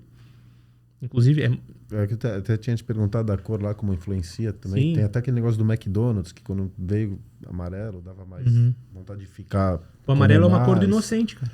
Né? É a cor do inocente, é a cor da... Enfim, isso é a psicologia das cores, Mas também tem a arquetipologia das cores. O roxo do mago, tem várias maneiras. O azul escuro do governante, enfim. Se for ver ali o Trump, por exemplo, o Trump utilizava só terno azul marinho. Dificilmente você vai ver ele com terno preto. Azul marinho é o arquétipo do governante. Fala com o inconsciente. E a gente não percebe, cara. É uma pira. Mas ele é a figura, né? Não, ele é a figura. Cara, ele é a figura do arquétipo governante. Ele é a figura, pro bem e pro mal. Olha que foda. Só fugindo um pouco aqui do amante, depois a gente volta. O governante. A função do governante é governar para o povo. Durante toda a campanha, O Trump falou de governar a América para os americanos. Sim. Construir uma muralha ao redor. Pensa num governante do feudalismo, por exemplo. Tem que proteger o povo. Esse foi o discurso dele. Ele ativou só o arquétipo do governante, como se os americanos precisassem de um pai. Ele tinha um bordão, né? Faça a América grande de novo. É o arquétipo do governante total ali no Trump, no caso. Pra gente falta um cara assim. Mas até a figura dele, né? Se impõe como um... Pô, tu olha o cara assim, ele é um cara que... baita empreendedor, né? Um cara... Mas ele sim... O arquétipo... Sim, sim. É uma figura do governante, é ele, né? Exato. E em quem é que vocês pensam quando falam no cuidador? Geralmente a gente pensa numa figura materna, cara. Isso, eu ia falar mãe. Mãe, uma babá, o que eu ia falar. Eu penso na mãe, assim, impressionante, ela tá sempre preocupada, cuidando, né? Querendo saber se a prole dela e os netos estão sempre bem, tudo tranquilo. Exato. O grande arquétipo, uma pessoa que encarnou esse arquétipo de alguma maneira, foi a Madre Teresa de Calcutá. Vocês estão ligados em quem foi? Sim. Porra, cuidadora total. Quando a gente fala do criador, vem muita gente da tecnologia em mente. Steve Jobs é um dos primeiros. Por isso que a gente fala dos arquétipos de personalidade. Né? Pessoas que lembram, enfim. Bom, o governante seria o Trump. Não tem como fugir disso, cara. Não tem como fugir. A nível positivo e negativo é ele. E que tipo de arquétipos tu acha que... Vamos colocar aí Lula e Bolsonaro aí, né? Que parece, assim, que tu acha que tu identifica eles, assim? Sim. A gente vê ali essa dicotomia, né? Tipo, muito de... vai ter que ser A ou B. Por quê? Porque os dois têm um nível de identificação com o público muito alto. Os dois têm o arquétipo do cara comum, do órfão, muito ativo. Então o pessoal se identifica com eles. São gente como a gente. Só que o que acontece? O Lula, ele tem mais o arquétipo do guerreiro ativo. E por quê? Porque ele é inclusive o bordão, Lula, guerreiro do povo brasileiro. Sim. Sabe? Ele tem mais essa coisa de ir atrás, a gente vai conseguir. Ele traz o pessoal, a gente vai conseguir liderar. Ele começou de baixo, né? Exato. E conseguiu ser presidente. O Bolsonaro, ele tem esse arquétipo do órfão, do povão, né? E o do rebelde. Por que do rebelde? Porque acabar com o antigo. Sim. Foi assim que ele se elegeu. Que acabar com o antigo. Então, são essas duas brigas. Eu não vejo ali nenhum dos dois com o arquétipo do governante muito ativo, cara. Nenhum dos dois, por incrível que pareça. Eu não sei quem que foi o último presidente que a gente teve que tinha esse arquétipo do governante bem ativo. Talvez o Fernando Henrique Cardoso. Não seria meio sábio também? Não. Meio sábio. A gente tem bastante dificuldade em eleger líder. A gente sempre teve. A gente como povo, o povo brasileiro, é um povo que meio que órfão, cara, de bons líderes. A gente busca um líder, mas a gente nunca acha. A gente tem medo de votar num... O povo brasileiro vota mais no que é parecido com ele mesmo, né? Sim. Seria muito... Órfão. Seria muito, até eu tinha uma pergunta aqui, eu coloquei, seria muito porque o povo brasileiro é um povo muito emotivo, né? Porra, a gente está sempre... Isso aí influencia demais na maneira com que a emoção, ela influencia muito nessa parte do arquétipo, né? Claro. Na identificação, nas coisas, assim. Porque quem elege um presidente não é o presidente em si, é quem está por trás dele. É quem faz a comunicação do presidente. O presidente é só uma figura ali. Então sempre tem um cara por trás que mexe com as emoções do público. Provavelmente o copywriter, ou o cara que faz a campanha em si, né? Geralmente esse cara que faz a campanha, ele é um mago. O arquétipo do mago. Ele é o cara que consegue mexer com as ilusões e com as emoções das pessoas para conseguir o voto. Entende? Então é aí que está o segredo. Geralmente quem ganha as campanhas não são os presidentes. São os caras que estão por trás. Os que sabem mexer na campanha em si. E é por isso que, enfim, que a gente tá nessa. A gente é um povo com uma ferida emocional muito grande. Isso é engraçado, cara, porque se a gente parar pra pensar, o que constitui o povo brasileiro? São três coisas que constituem o povo brasileiro: índios, portugueses e escravos. Olha só, os escravos foram arrancados das suas pátrias. Eles vieram pra cá, chegaram e jogaram ele aqui num país que eles não tinham ideia de nada. Eram reis na África, mas agora são escravos. Os portugueses vieram pro Brasil com a promessa de colonizar uma nova pátria. Chegaram aqui, cadê a esperança? É só floresta. Os índios foram arrancados das suas terras, sem saber direito o que está acontecendo, morriam, enfim. Então, por natureza, por fundação, o povo brasileiro, querendo ou não, é um povo órfão. Sim. É um povo que falta, tipo, a raiz, falta vocação, falta entender o papel. Por isso que eu falei, no geral, a gente é o órfão. No geral, a gente é órfão. No geral, o brasileiro tem o arquétipo do órfão. É foda a gente para pensar. Já o americano... Aí essa identificação fica muito grande, né? Fica aquela coisa gigantesca. Pertencer a um grupo, né? Querer fazer parte, se identificar, né? Fica gigantesco. Lembra lá no começo que a gente falou sobre os animais dos países? Por exemplo, vocês sabem qual que é o animal do Brasil? Qual que é o animal? Qual? Posso falar besteira, mas um tucano? Não, se tornou depois. Se tornou depois o papagaio. É, o papagaio. O animal que representa o Brasil, representou até a década de 50, foi a onça pintada, cara. Porra, onça pintada, velho. É um povo guerreiro, é um povo trabalhador, é um povo que, a nível simbólico, entende? Lá pela década de 50, um cara chamado Walt Disney começou a visitar o Rio de Janeiro e começou a ver que o povo era mais malandro. Então criou um personagem chamado Zeca Carioca. Zé Carioca. E aí gerou identificação com o povo brasileiro. O povo brasileiro é visto lá por fora como um povo malandro.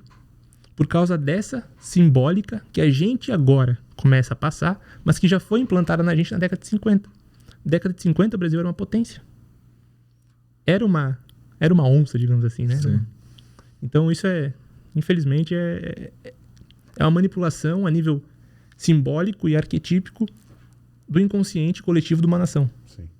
É foda, Sim. mas Sim. tem uma aplicabilidade, querendo ou não. Você vai se identificando com aquilo e você vai se tornando aquilo. Enfim. A gente parou em qual arquétipo, cara? No amante, eu acho. No amante. Amante, isso. A busca principal do arquétipo do amante é a conexão. Se conectar com outras pessoas. Ter relacionamentos. Não só a nível sexual ou nível amoroso, mas se relacionar. Ter essa troca de experiências. Então busca a comunhão, busca a conexão com o outro. Essa é a busca principal. A busca negativa do arquétipo do amante é justamente essa busca aí do próximo. Sempre o próximo, o próximo, o próximo, o próximo. Então tem uma dificuldade em se manter num relacionamento. Seja esse relacionamento amoroso ou relacionamento com amigos, sabe? Sempre tá com vários amigos ao mesmo tempo, mas não tem coisas sólidas, coisas fixas. Relacionamentos sólidos, de fato. E pode, numa situação dessa, assim, o cara usa uma máscara durante o dia, pipi, e aí o cara vai pra noite, o cara encarna no Claro. Tipo, usa outra máscara, né? Sim. Pessoas que mudam completamente, né? E o outro, né? Aí é até uma pergunta, o quanto o uso de drogas e o álcool e o fumo em si, cigarro, muda esse arquétipo às vezes de... É porque aí tu mostra uma máscara que tu estava escondendo ali, não sei se é uma lógica... A nível... Quando a gente estuda neurociência, por exemplo, não querendo entrar aqui na neurociência, que não é o meu campo de especialização, mas enfim, o que eu sei da neurociência, por exemplo, quando você usa uma droga, você tem uma redução do teu córtex pré-frontal, da ativação do córtex pré-frontal. E você fica só com os outros eneagramas, as outras partes do seu cérebro ativa, que seriam as partes que não têm tanto contato com a racionalidade, digamos assim. Você fica inconsciente. Então é como se o lado dos arquétipos inconscientes viessem à tona, a sombra deles. Qual que é a sombra do rebelde? Qual que é a sombra do guerreiro, por exemplo? Agressividade. Por que eu bebo e eu fico um bobão e, sei lá, o João bebe e fica agressivo? Cara, eu quando bebo aparece o arquétipo do bobo, entendeu? Sim. Mas tem pessoas que quando bebem aparece o arquétipo do guerreiro, porque é algo que eles vivenciam por mais. Só que não consegue dar vazão àquilo. Engraçado, né, cara? Como tem gente que muda, né, cara? Todo mundo, eu acho que muda. Todo mundo que bebe sombra. Muda pra algum tipo de... Sim. Eu mudo pro bobo, cara. Eu viro um bobão. Sempre alegre, sempre feliz, fico feliz. E eu geralmente vivo a vida inteira como sério. Só sério. Porque eu atendo os pacientes, enfim, na seriedade. Só lidando com o lado obscuro das pessoas, né? E quando meu consciente dá uma baixada, eu paro de me julgar, eu posso ser bobo. Algumas pessoas, por exemplo, a nível inconsciente, tem que tolerar um chefe filha da puta. Não pode extravasar a raiva no chefe. Chega em casa, bebe um golinho de uísque, extravasa no filho, na mulher. Sabe? Sempre canalizando. Sim. Enfim. Mas aí a nível fisiológico, o que está acontecendo é uma Foi outra o que a coisa. gente falou, que a bebida que deixa o mais claro possível o arquétipo da pessoa, né? Exato. Porra, Deixa mais claro, porque tu cai um pouco a máscara, o cara não fica racional e ele começa a mostrar aquilo que ele é. Começa a falar muita besteira. Não, pô, esquece, o cara falou porque tava bêbado, mas sei lá, né? Não. É ali que tá a semente da verdade, cara. Exatamente. É ali que ele tá mostrando qual o arquétipo que ele é, cara. Sem máscara, né? Sim. É ali que aparece as sombras, digamos assim. É ali que tá. E é exatamente isso que acontece. A nível fisiológico, a gente tem uma baixa de atividade cerebral. E aí aparecem as partes mais basais, como a amígdala, por exemplo, que gera estresse, a pessoa só fica reativa. Só que se a gente parar para pensar, sem ser a nível fisiológico, deixando de lado um pouco a fisiologia, para pensar que a gente não é só um ser fisiológico, a gente é um ser que tem toda uma história acontecendo, o que está acontecendo ali? Quando você está brabo com alguém, você não está brabo com a pessoa. Você está brabo com o que ela representa na tua história. Então, por exemplo, vocês ficam brabos comigo, ou melhor, vocês falam alguma coisa que eu não gosto. Cara, eu tô vendo aqui meu pai me reprimindo quando eu tinha 4 anos de idade. Então agora eu tenho 27, eu tenho condições de ficar puto contigo. Quando eu tinha 4 anos de idade, eu tenho condições de chorar. Só que eu vi uma figura, eu projetei como você sendo meu pai quando eu era criancinha. Porque foi a primeira vez que eu fui reprimido. Entende? Certo. Isso aí é uma pira do inconsciente. A gente acaba se relacionando dessa maneira. O mundo dos espelhos, quando a gente fala de outros psicanalistas como Lacan, a gente está sempre se olhando no espelho. Você é meu espelho. O que de mim eu vejo em ti?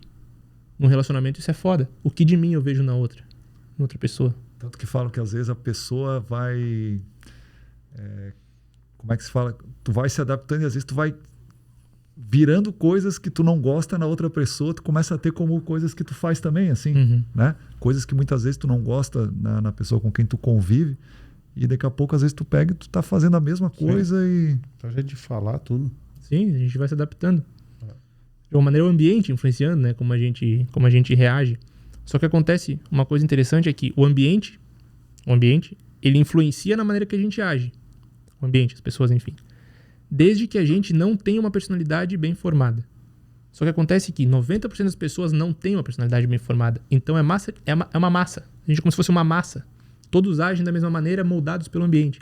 Quando você consegue desempenhar a tua função, quando você consegue ter uma personalidade que é tua, individual, quando você alcança o que Jung chama de individuação, você se torna um indivíduo, você já não é mais arrastado pelo meio. Você é capaz de dizer, não quero.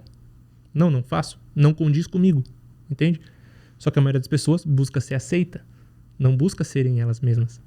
Por isso que está tão em moda e as pessoas falam tanto no poder de dizer não, né? Sim. Quando tu fala não, tu tá deixando uma coisa de lado, mas tu tá abrindo um leque de possibilidades de coisas que normalmente tu quer, que tu gosta de fazer, né? E às vezes, até eu estava ouvindo aquele podcast do Joel J, ele falando, cara, hoje em dia o não, se eu penso assim, não sei, talvez é não. Tudo isso é não. Porque normalmente é a maneira que eu falo para conseguir estar realmente colocando o que eu quero. Se tu me convida, acontece com uma situação e eu penso na hora é sim, é isso aí, é porque eu quero fazer, isso aqui. O Steve Jobs falava que foco é dizer não. E é de fato isso. Cara, tem um mito que é a volta de Odisseu para Ítaca. Odisseu ele foi um dos heróis da Guerra de Troia e agora ele precisa voltar para a ilha que ele era rei, que é Ítaca. Bom, enfim, acontecem várias aventuras no caminho. Chega um momento da aventura que eles vão atravessar um estreito e tem sereias nesse estreito.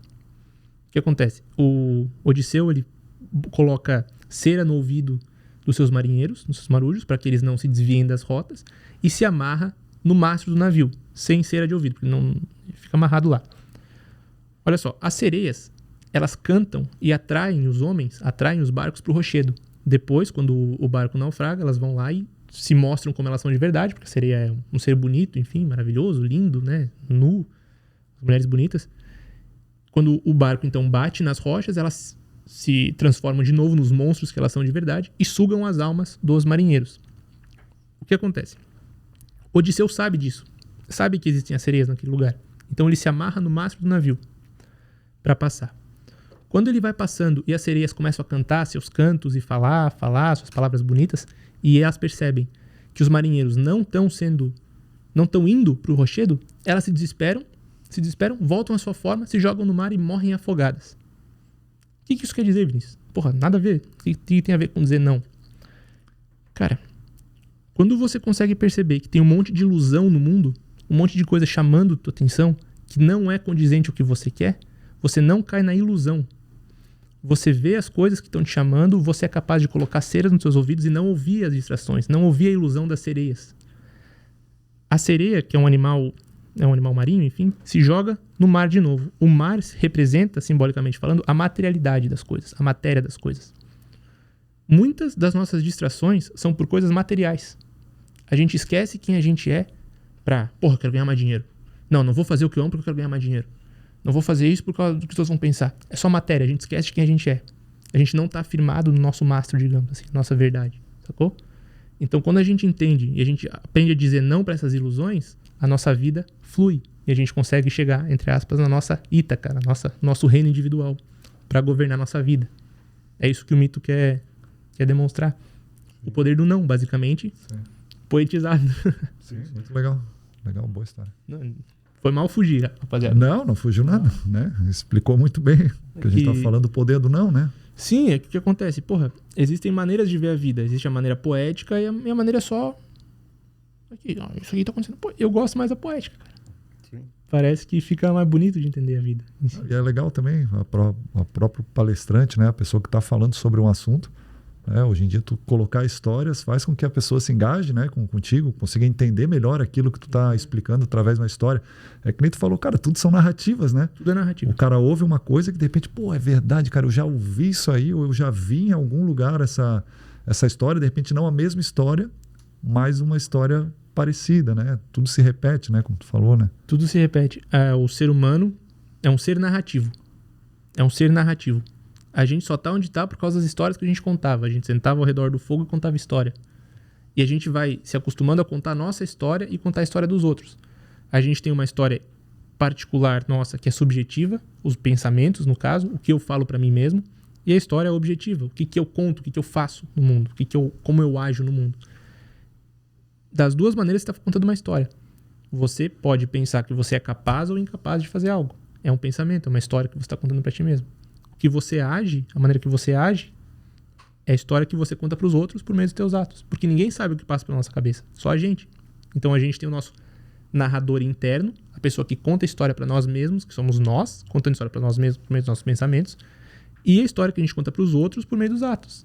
Então os outros só conseguem ver os nossos atos, não os nossos pensamentos. Sacou? Uhum. Mas nossos pensamentos acabam criando atos no mundo. Enfim. Falando em criatos. Arquétipo do criador. O que é o arquétipo do criador? Aquela pessoa que tem uma tendência a fazer invenções. Pensar em maneiras de fazer algo. Criador de conteúdo, criador... Enfim, pessoa que tem esse arquétipo ativo sempre vai pensar numa maneira de criar coisas. De ter ideias o tempo todo. Ideias. Olha só. Digamos que aqui tem um livro. Uma pessoa que tem o arquétipo do criador ativo, sente que essa mesa está um pouco bamba, pega o livro e coloca ali como apoio. Uhum. Deu uma função nova para algo que não tinha aquela função. A função do livro não é servir de apoio para a mesa, é servir para ser lido, para explorado. Mas essa pessoa tem o arquétipo do criador ativo. Então ela dá uma função para uma coisa que não tinha essa função. Ela é criativa. O problema das pessoas com esse criador ativo é que tem a facilidade para criar coisas negativas também. Como? Por meio dos pensamentos, cara. Tipo, como eu falei antes, a narrativa interna. Uma pessoa que tem o criador ativo consegue pensar em potenciais positivos e potenciais negativos. Então você está andando na rua e pensa, meu Deus do céu, se eu for atropelado. Começa a criar um pensamento que é catastrófico. Tudo é criação, tudo é criatividade. Trabalhando para um outro lado. O que é mais interessante que tu tá conseguindo explicar bem é que, cara, como cada arquétipo tem suas ramificações, né? E como tu falou, né? Tanto pro bem como pro mal.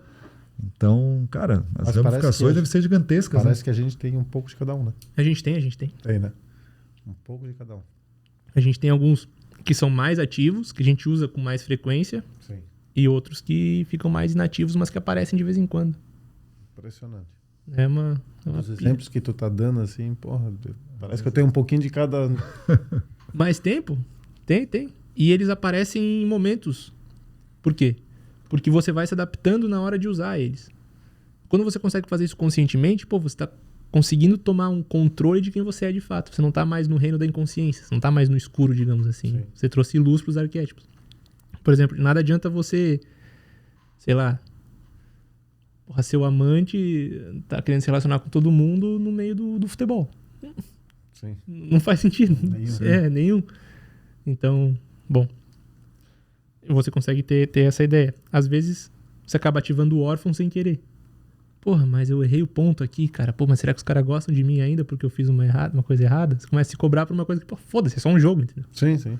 Enfim. Exatamente, né? Então não joga com som, sim. Traíra. Não, mas às vezes eu falo... Ele cobra pra caramba. Não é que a gente cobra, guerreiro, é que a gente guerreiro. Chatão. É porque às vezes a gente fica naquela situação que... Pô, foi só um ponto. Que eu falo assim, às vezes esquece quem tá fora da quadra, né? Não te preocupa em estar acertando tudo, errando tudo. Vamos tentar fazer nós dois aqui o certo, fazer certinho. Então, às vezes, tu cobra nesse sentido, né? Porque às vezes eu erro uma bola, pô, não posso ficar preocupado assim, puta, o que os caras estão pensando lá da bola que eu errei isso aqui? Pô, que nem tu falou, foda-se, né, cara? Os caras estão ali fora. Tem um próximo ponto. É o meu momento, é a minha jornada aqui, sou eu que tô vivendo isso agora. Cara, vão ter gente melhores, vão ter gente piores, né? Sempre, né? Então... Cara, quando a gente exterioriza o julgamento do outro, por exemplo, assim, eu só vou me considerar bom em algo de acordo com o que o outro vai pensar. Você nunca vai ser bom. Nunca vai ser bom, porque você não domina o que o outro pensa sobre ti. Você só consegue dominar o que você pensa sobre você mesmo. E é isso que importa no fim das contas. Sim. Tanto que quando tu sente que tu foi bem, né, no teu trabalho, no jogo, alguma coisa, pô, isso aí te faz bem, né? Tu não precisa alguém estar falando pra ti, tu sabe que tu foi bem. E muitas vezes o cara também vem falar, pô, cara, tá ótimo, pô, teu trabalho foi sensacional, isso aqui. Cara, de repente o cara tá usando uma máscara, né? Isso. De repente o cara tá só fazendo uma média contigo ali, porque tem algum outro interesse, alguma outra coisa, enfim. Tem que conhecer o cara para saber realmente o quanto tá sendo verdadeiro, o quanto tá... Exato. Tipo o criador, por exemplo. Criador com uma base de órfão. Cara, faz uma puta coisa massa, só esperando crítica. Sempre acho que não tá bom o suficiente. É o nível de autocobrança lá no topo, mas acho que não tá bom o suficiente. Então, é perfeccionista ao extremo, mas nunca entrega. Porque tá com medo do julgamento do outro. Sacou? É o cara que tá cheio de ideias, mas nunca bota em prática, né? O criador com... A mistura do criador com o arquétipo do rebelde. Fiz aqui, não sei se tá bom o suficiente, vamos botar pra teste. Sacou? Tá, design não tá bom ainda, mas vamos testar. É aquele cara que entrega alguma coisa. Não, eu fiz, cara, não tá bom, cara, tá ruim, mas, cara, dá uma olhada aí, o cara já vai... No processo melhora. Processo melhora. Sacou? Enfim. Já, como tu falou, tem outros que o cara falou, ó, cara, tá aqui, cara, porra, tá excelente, isso, aquilo, papapá. Aí o cara olha, cara, mas tem isso aqui, o cara já murcha. Já tem o confronto, já murcha, já fica, porra, mas peraí, né? Enfim. Cara, muito legal isso, né, cara? Hoje a gente tá entendendo, né? Ah, mas é uma loucura, né? É uma loucura. O cara vai pensar, amanhã eu vou estar tomando café pensando, pô, que arquétipo que... O arquétipo do cafeteiro. Qual que eu sou? Cara, o que eu vou fazer aqui? Não, é uma loucura, cara. É uma loucura. Não sei se deu pra explicar muito bem aqui. Mas é como eu falei antes, o Jung demorou 26 livros. O Campbell foi uns 16, 17 por aí. Então, 1h30 de podcast é foda. Fica só no raso. Isso aqui é a parte rasa de tudo. Pô, abrange eu tô tentando trazer de uma maneira que o pessoal consiga entender. Consiga entender, com certeza. E tá conseguindo muito bem. Pelo menos a gente... Talvez se um psicólogo analítico ver isso, ele vai achar, não, mas não é bem isso aí. Eu sei, calma, eu não tô entrando no fundo aqui, não adianta eu querer falar sobre complexo, sobre... né? Então... Aplicando pro dia a dia, né, cara? Tá fazendo com que as pessoas que estão ouvindo a gente, né? Pessoas que nem a gente, que nunca ouviram falar ou tenham interesse, consigam estar ali superficialmente sabendo qual é a ideia, né? As pessoas que te procuram sobre isso, é porque de repente é focada num arquétipo, é muito forte nela e tu consegue... A gente visualizar consegue isso nele e consegue tratar ele nesse ponto. Sim. Geralmente as pessoas que vão pro processo terapêutico, elas têm um órfão muito ativo. Poxa, ou terminaram um relacionamento, ou enfim, estão passando por um período da vida que elas não se reconhecem. Tá sempre uma transição de personalidade de alguma maneira. E é incrível que em todos os testes o órfão aparece, cara. Todos, quando eu passo pros... a grande maioria. A quantidade dos brasileiros em si... É porque a busca por ser aceito, né? Esquece que a única pessoa que tem que te aceitar, no fundo, é você mesmo, cara. Aquela velha história, pô, vocês babam tanto ovo de gringo, né? Sabe, cara, sempre ouve, pô, e cara, vocês não têm ideia do brasileiro, cara. Pô, nós somos demais, somos um povo acolhedor, papapá, pipi. Cara, é verdade. A gente baba o ovo do Tesla, do Elon Musk. Em 1980 a gente tinha um cara chamado Gurgel, velho. A história dele é impressionante, né? Porra. Não dá pra entender. Boicotaram o cara. Mas o brasileiro, a gente queima nossos próprios heróis. Aquele cara ali foi um herói. Em 1980 ele já era visionário em fazer o carro elétrico em 1980. Itaipu, né? Cara, e, por exemplo, heróis brasileiros são o quê? Infelizmente. Jogador de futebol, só jogador de futebol e músico. A gente não tem, tipo, um herói criador, digamos assim. Pô, esse cara inventou tal coisa. Mas a gente quebra o criador. A gente quebra o criador. Não sei se você lembra na abertura agora não lembro se foi na Copa do Mundo ou da Olimpíada. Um neurocientista que estava montando um exoesqueleto. Opa, bati aqui. O cara estava montando um exoesqueleto para as pessoas que tinham paralisia do corpo inteiro, para elas poderem andar de volta. E a ideia era que uma pessoa com paralisia total desse o pontapé inicial da Copa do Mundo. Desce o pontapé inicial. Na hora a televisão não mostrou, cara. Jogou no lixo jogou no lixo a chance que tinha pra mostrar pro Brasil que, porra, tem aí gente lá fora. Aí foi mostrar a Anitta. Mostrou a Anitta conversando com o Snoop Dogg. É isso aí. Mas o brasileiro é isso, cara. Quanta gente boa a gente tem que... Pô, e o brasileiro ele tem uma outra coisa. Ele não gosta muito que o parceiro tenha sucesso, evolua. É um povo invejoso por natureza. Não sei se é do arquétipo. Que tipo, qual é o arquétipo? Porque, não é? Sim. Eu vejo o americano muito, ele se impressiona, o americano, o europeu. Porra, o cara deu certo. Eu quero ser igual a ele, eu quero fazer igual a ele. Pô, acho legal. Um cara que... O brasileiro, a gente tem a cultura de... Pô, um cara é empresário. Algum rolo tem. Sim, exato. Né? A gente sempre vê o outro como ladrão. Enfim. E o outro, desculpa rapidinho, e aí o cara, eu me lembro até de alguém ter comentado assim, ó, cara, se tu for abrir um negócio, se prepara, porque tu não pode contar com os teus amigos para fazer com que o negócio prospere, assim, né? Sinceramente falando, porque não vão ser eles que vão estar ali, normalmente eles podem até te apoiar isso, aquilo, mas é isso que tu tá falando, né, cara?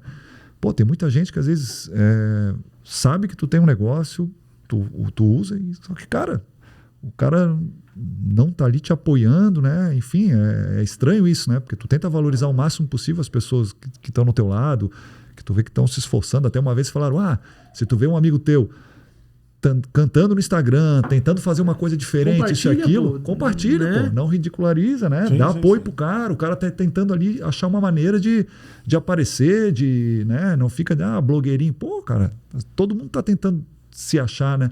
Aquilo que tu falou, tentando achar, de repente tiveram alguma... chamado, assim, pô, alguma coisa que o cara tá tentando. Sim. E a gente reprime, né, o outro. A gente sempre reprimindo o outro. Sim. É isso. É sempre isso. Cara, eu nunca vou esquecer. Quando eu comecei a fazer essas pesquisas sobre a arquetipologia na narrativa humana baseada em psicologia, eu cheguei para mostrar pro meu professor, lá do Illinois Central College, pro Dr. Wilson. E ele falou um negócio, começou a ler, ele ficou impressionado e falou: well, good for you, tipo, bom pra ti. Eu fiquei puto na hora. Como assim bom pra mim, ô filho da puta? Como assim bom pra mim? É bom pra nós. Não. Good for you significa que, pô, tô muito feliz por você. Ele teve que me explicar o negócio porque eu sou acostumado com o meu background de brasileiro. Sim. Que o cara ia ficar puto comigo por estar fazendo uma coisa diferente. Sim. É incrível. Lá os americanos, eles apoiam, cara. Porra, tu tá fazendo uma coisa diferente, alguma coisa, vai que dá. Não é à toa que é um dos países que mais tem publicação científica, atividade. Até antes de começar, a gente estava conversando ali do política, a gente estava falando do Enéas, que foi um cara visionário lá atrás, que, pô, todo mundo batia no cara. Lembra? O Enéas, né? Mas a gente mesmo. Meu nome é Enéas, pô, esse cara é maluco, não sei o quê. Daí hoje tu vai ver as ideias do cara. Sim. Porra, tá tudo acontecendo agora, as ideias fechavam com tudo que... Visionário, né? E a gente batendo no cara lá atrás. Morreu... Ridiculariza a barba do cara. Morreu ridicularizado como louco. Ele morreu ridicularizado como louco. Uhum. E hoje todo mundo... Porra, olha lá os vídeos do Enéas. Ele fala o que tá acontecendo agora. Meu Deus, o cara... Isso aí. O brasileiro tem muito disso. O Enéas tinha 3 arquétipos ativos, cara. 3. O sábio, o mago e o rebelde. Esses 3. Rebelde e o criador também, mais na base. O rebeldezão, pô, meu nome é Enéas, tal. O sábio, por quê? Pô, ele era formado em física, cara. Física, tem diversas formações. Direito também, se não me engano. Medicina, né? Medicina ele era médico, também. Né? Pô, mas ele é formado em física também, o cara é genuzão, assim. E o mago, porque ele queria mostrar algo novo. Tipo, mostrar algo novo, uma possibilidade nova de existência de um país como o nosso. O arquétipo do mago, né, só retomando aqui, o arquétipo do mago tem muito isso. Tipo, por exemplo, mago vem da palavra magi, magister, é o mágico. Da mesma palavra magister vem a palavra derivativa do magistério, que é ensinar. E imagem também.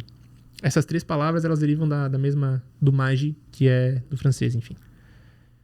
O mago é o cara que é capaz de criar imagens na cabeça dos outros. Essas imagens podem ensinar ou podem causar ilusão.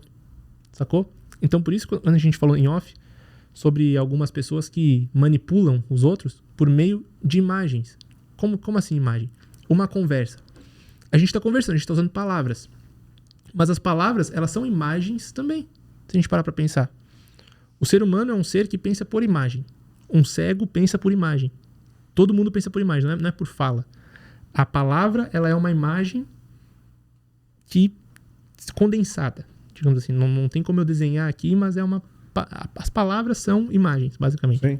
Vocês dá para entender mais ou menos. Quando tu fala quadro, já imagina um quadro. Perfeito, exato. Tem a palavra quadro e tem o quadro. Você pensa em algo. Então, um mago, ele tem essa tendência a criar imagens na mente dos outros e entender as imagens do mundo. Outra coisa que o mago faz é curar a si mesmo para curar os outros. Buscar o elixir, que seria a última parte da jornada. Ele busca algo que pode servir para o outro. Mas, ao mesmo tempo, por entender das feridas emocionais que ele mesmo tem, ele consegue entender as feridas emocionais dos outros. Então, pode usar isso para sugar os outros. Para iludir e conseguir algo. Infelizmente, é o que acontece muito. Geralmente, o principal medo do mago é o se perder de si mesmo. É o se perder na ideia. Pô, eu tenho umas ideias aqui que... Não, mas isso aqui é viagem. Melhor nem falar. Entende? Vou me achar louco. É um medo que eu tenho, basicamente, estando aqui. É o medo do julgamento. Não, mas os magos, o mage, geralmente também é um bom professor. Explica as coisas para que os outros possam entender. Quando a gente fala de mito individual, que você perguntou antes, quando a gente pega uma pessoa que tem, por exemplo, o arquétipo do órfão, do guerreiro, do mago e do sábio ativo. Essa pessoa está vivendo o mito de Quiron. Quem que foi Quiron? Quiron era um centauro da mitologia grega. Era um centauro que também era um professor, enfim. Quiron, a história de Quiron é a seguinte. Eles estavam tendo uma guerra entre os centauros. Centauro é aquele cara que é meio cavalo, meio homem. Estava tendo uma guerra dos centauros com os homens. E os homens venceram a batalha. O único centauro que sobrou foi Quiron. Ele foi ferido. Ele era imortal. Quando Quiron... Enfim, os humanos chegam lá para tentar aprisionar Quiron e percebem que ele está ferido. Só que no momento que eles tocam na ferida, os homens que estavam machucados, estavam sangrando, se curam por meio das feridas de Quiron. Quiron percebe aquilo e decide perdoar os homens por ter matado todos os seus irmãos. Então, da ferida de Quiron, nasce o poder para a cura. Saca? O que acontece? Quiron depois, ele se torna o grande professor dos heróis. Ele é o professor de Hércules, é o professor de Teseu, de Teseu, aliás. Ele é o professor desses heróis. Ele está ensinando as coisas para os heróis. Então, ele é o sábio. O mago, por quê? Porque ele tem uma ferida interior que, por meio dessa ferida, ele traz cura. No caso dele, pro lado bom, né? Pro lado bom, exato. Ele não faz pro mal. Pro mal, ele poderia ter usado tudo isso para ferrar com todos os homens. Sabe? Tipo... Então isso seria um mito individual. Existe uma história de alguma pessoa que, talvez na tua história você tenha sofrido. O que você aprendeu com o sofrimento? Aprendi muito sobre mim com o sofrimento. Agora eu não vou fazer o outro sofrer. Eu tenho aqui o órfão dentro de mim, eu sei que eu tenho um sofrimento, mas eu vou fazer de tudo para ser bom, para ajudar o outro. Eu não vou me transformar num filho da puta. Das minhas feridas, das minhas dores, vão nascer o poder para curar as tuas dores. Tá ligado? Tipo, a nível emocional. Sim. Sofri na minha vida, sofri bullying. Não vou fazer bullying. Eu te compreendo por ter sofrido bullying. Vamos dar um jeito de sair dessa. Vou te ensinar um jeito aqui, por meio da sabedoria, entendeu? Enfim, isso seria uma história que já foi contada, mas que a gente acaba contando da mesma maneira com personagens diferentes, né? Sim. Tipo, a nossa história, basicamente. Tem a do Rei Midas também, que é o tolo e o governante. Enfim. O arquétipo do mago seria isso, o grande professor, basicamente. Tem a história de Jesus Cristo, por exemplo, também seria o arquétipo do cuidador e do mago. Das feridas, na cruz, nasce o poder da redenção do mundo. Poxa, ele se sacrifica em prol da humanidade. Ele quer cuidar por meio da sua doação, da sua ferida, da sua dor. Enfim. E um pouco do órfão também, porque ele é traído. Sabe? Ele é traído por Judas, que é um dos seus grandes amigos. Enfim. Bom, seria mais ou menos isso sobre o arquétipo do mago. Se deu pra... Deu. Vamos lá. Toma água aí. Daqui a pouco tem que ir no banheiro, tanta água. Então já quase finalizando aí o programa. Não, fechou. Tá. Como eu falei, a gente...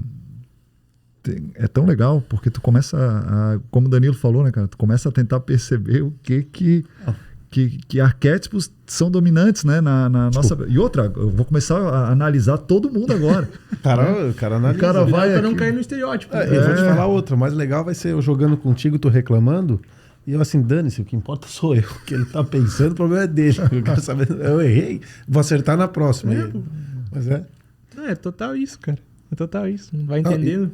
E como eu te falei ali em off, eu procurei, tá? Sobre arquétipos e tal. Tu foi bem esclarecedor aqui no programa. Achei legal pra caramba. Bem diferente ali. Eu tava numa viagem, assim, procurando saber o que era. E, achei legal as explicações. Achei muito legal a ideia que a gente tem. Em tudo a gente usa, né, cara? Uhum. Inconscientemente ou conscientemente. Mas em tudo... Dia a dia, bem a gente legal. Conseguiu conversar aqui, cara, e desenrolar muito, assim. Mas é infinito, né? É infinito. É que a vida humana é infinita, cara. Isso é uma coisa foda. Pros árabes, humano é insan. Insan também significa aquele que esquece. Porra, o ser humano é um ser que esquece o tempo todo. Não tô falando de que a gente esquece que amanhã tem jogo do Flamengo. A gente esquece de olhar no espelho e reconhecer quem a gente é, cara. Tipo, porra, tu não é só o Felipe, tu não é só o Danilo, entendeu?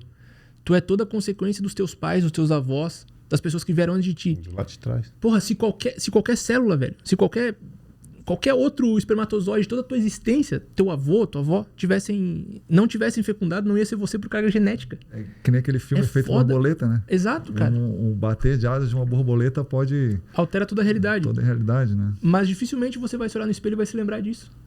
E quando você consegue se olhar no espelho e pensar, caralho, tem muita coisa que aconteceu pra eu estar aqui nesse momento, inclusive merda, inclusive coisa negativa, você consegue se integrar com o teu passado e perceber que, porra, tu é um milagre.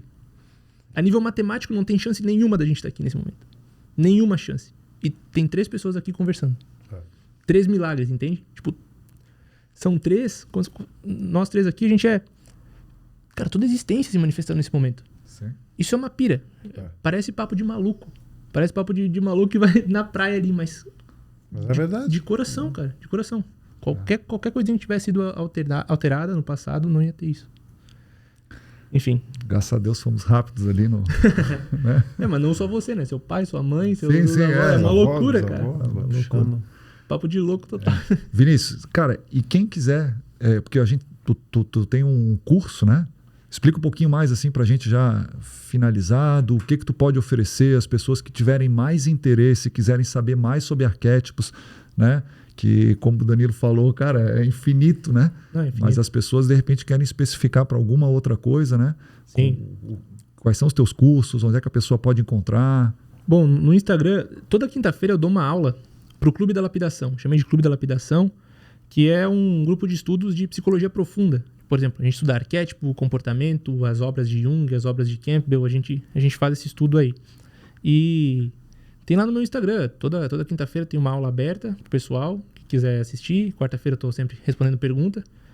E tem esse Clube da Lapidação, que é uma área de membros, um grupo que a gente se une para estudar. Né? Show de bola também. Se quiser aprofundar, seria isso. Ativar o sábio, né, da galera. Ativar o sábio. Acho que não sei se tem mais alguma... Cara, não sei, te deixa à vontade de mais alguma coisa. Faltou só o sábio bobo, mas... Fala, não, por favor. Não, pô, quem quiser ver, vê lá no Instagram. Não, brincadeira. É a chamada, deixou a... Não, explica pra gente rapidinho, eu achei que já tinha ali... Desculpa, não, é que tem muito, Vinícius. Cara. A busca do sábio é entender a realidade.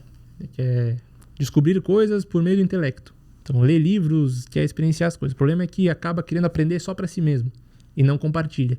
Geralmente a gente acha que quem tem o arquétipo do sábio é um bom professor. Não é. O arquétipo do sábio é o cara que aprende pra si mesmo e foda-se o outro. Sim. Quem tem o arquétipo do professor é o mago, que transforma dentro de si pra explicar pro outro.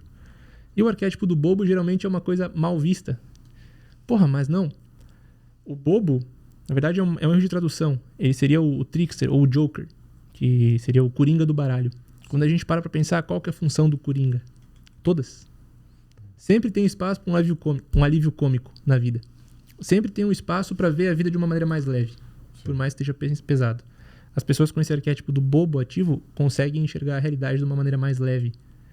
Eu acho que eu tenho bastante desse daí. Porra, é muito bom, bastante. Cara. O pessoal acha que é ruim, mas é muito bom. Eu acho muito bom. Eu acho muito bom. Consegue ver a vida de uma maneira mais leve. Que no fim das contas, cara, como eu falei antes, a gente esquece que vai morrer um dia. Sim. E quando a gente lembra que vai morrer, a gente pode usar isso de maneira positiva ou negativa. Eu vou morrer, então eu fico puto porque eu vou morrer. Eu vou morrer, eu aproveito a vida. Sim. E nós temos que viver, né? Exato, cara. Exato. Esse é o segredo, entender. E o bobo é isso daí, né? Vai mais tranquilo. Tem mais tranquilidade, não vê tanta dificuldade em tudo. Exatamente. Tá ótimo, Danilão. Alguma outra pergunta? Alguma observação? Foi o que eu falei, a gente tem que passar um mês aqui. E olha, quer mandar um beijo pra alguém aí? Não, tô tranquilo. Por enquanto tô tranquilo. O amante tá desativado. Vou mandar pros meus filhos. Filhos. Pô, eu vou mandar pra minha filha. Mandei beijo pros meus filhos aí, pros 3. Cuidador aqui. Tem 2 renzinhos em casa, mas estão melhorando já. Eu também, pra finalizar, lembrando, primeiro deixar um beijo pra minha filha, falei pra ela que eu ia mandar. Pedir pro pessoal, então, cara, curtir a nossa página no YouTube, né? Cara, tem muita coisa legal para vir ainda, né? Eu e o Danilo estamos num processo aqui, né? Atendemos a um chamado, estamos num processo de aprendizado aqui, né? Provações passando, né?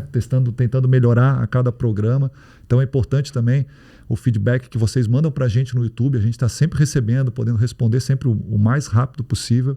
Né? E a gente queria agradecer demais a tua presença aqui, cara. Tamo junto. E para quem chegou não sabendo nada, né? A gente sabe um pouco agora. Agora bem pouquinho. Já sabe a pontinha do iceberg. Se perguntarem, a gente consegue explicar ali um pouquinho ali o que são os arquétipos aí. Obrigado, Vinícius. Show de bola, tamo junto, cara. Valeu, Vinícius. Obrigado, tá? Isso aqui vai crescer muito ainda, cara. O programa vai crescer, com certeza. Com certeza. Obrigado. Estamos gostando bastante de fazer. Isso que importa, cara. Aproveitar o processo. Sim. É isso que importa. Boa. Fechou? Valeu. Valeu, galera. Até a próxima aí. Valeu. Um abraço. Valeu.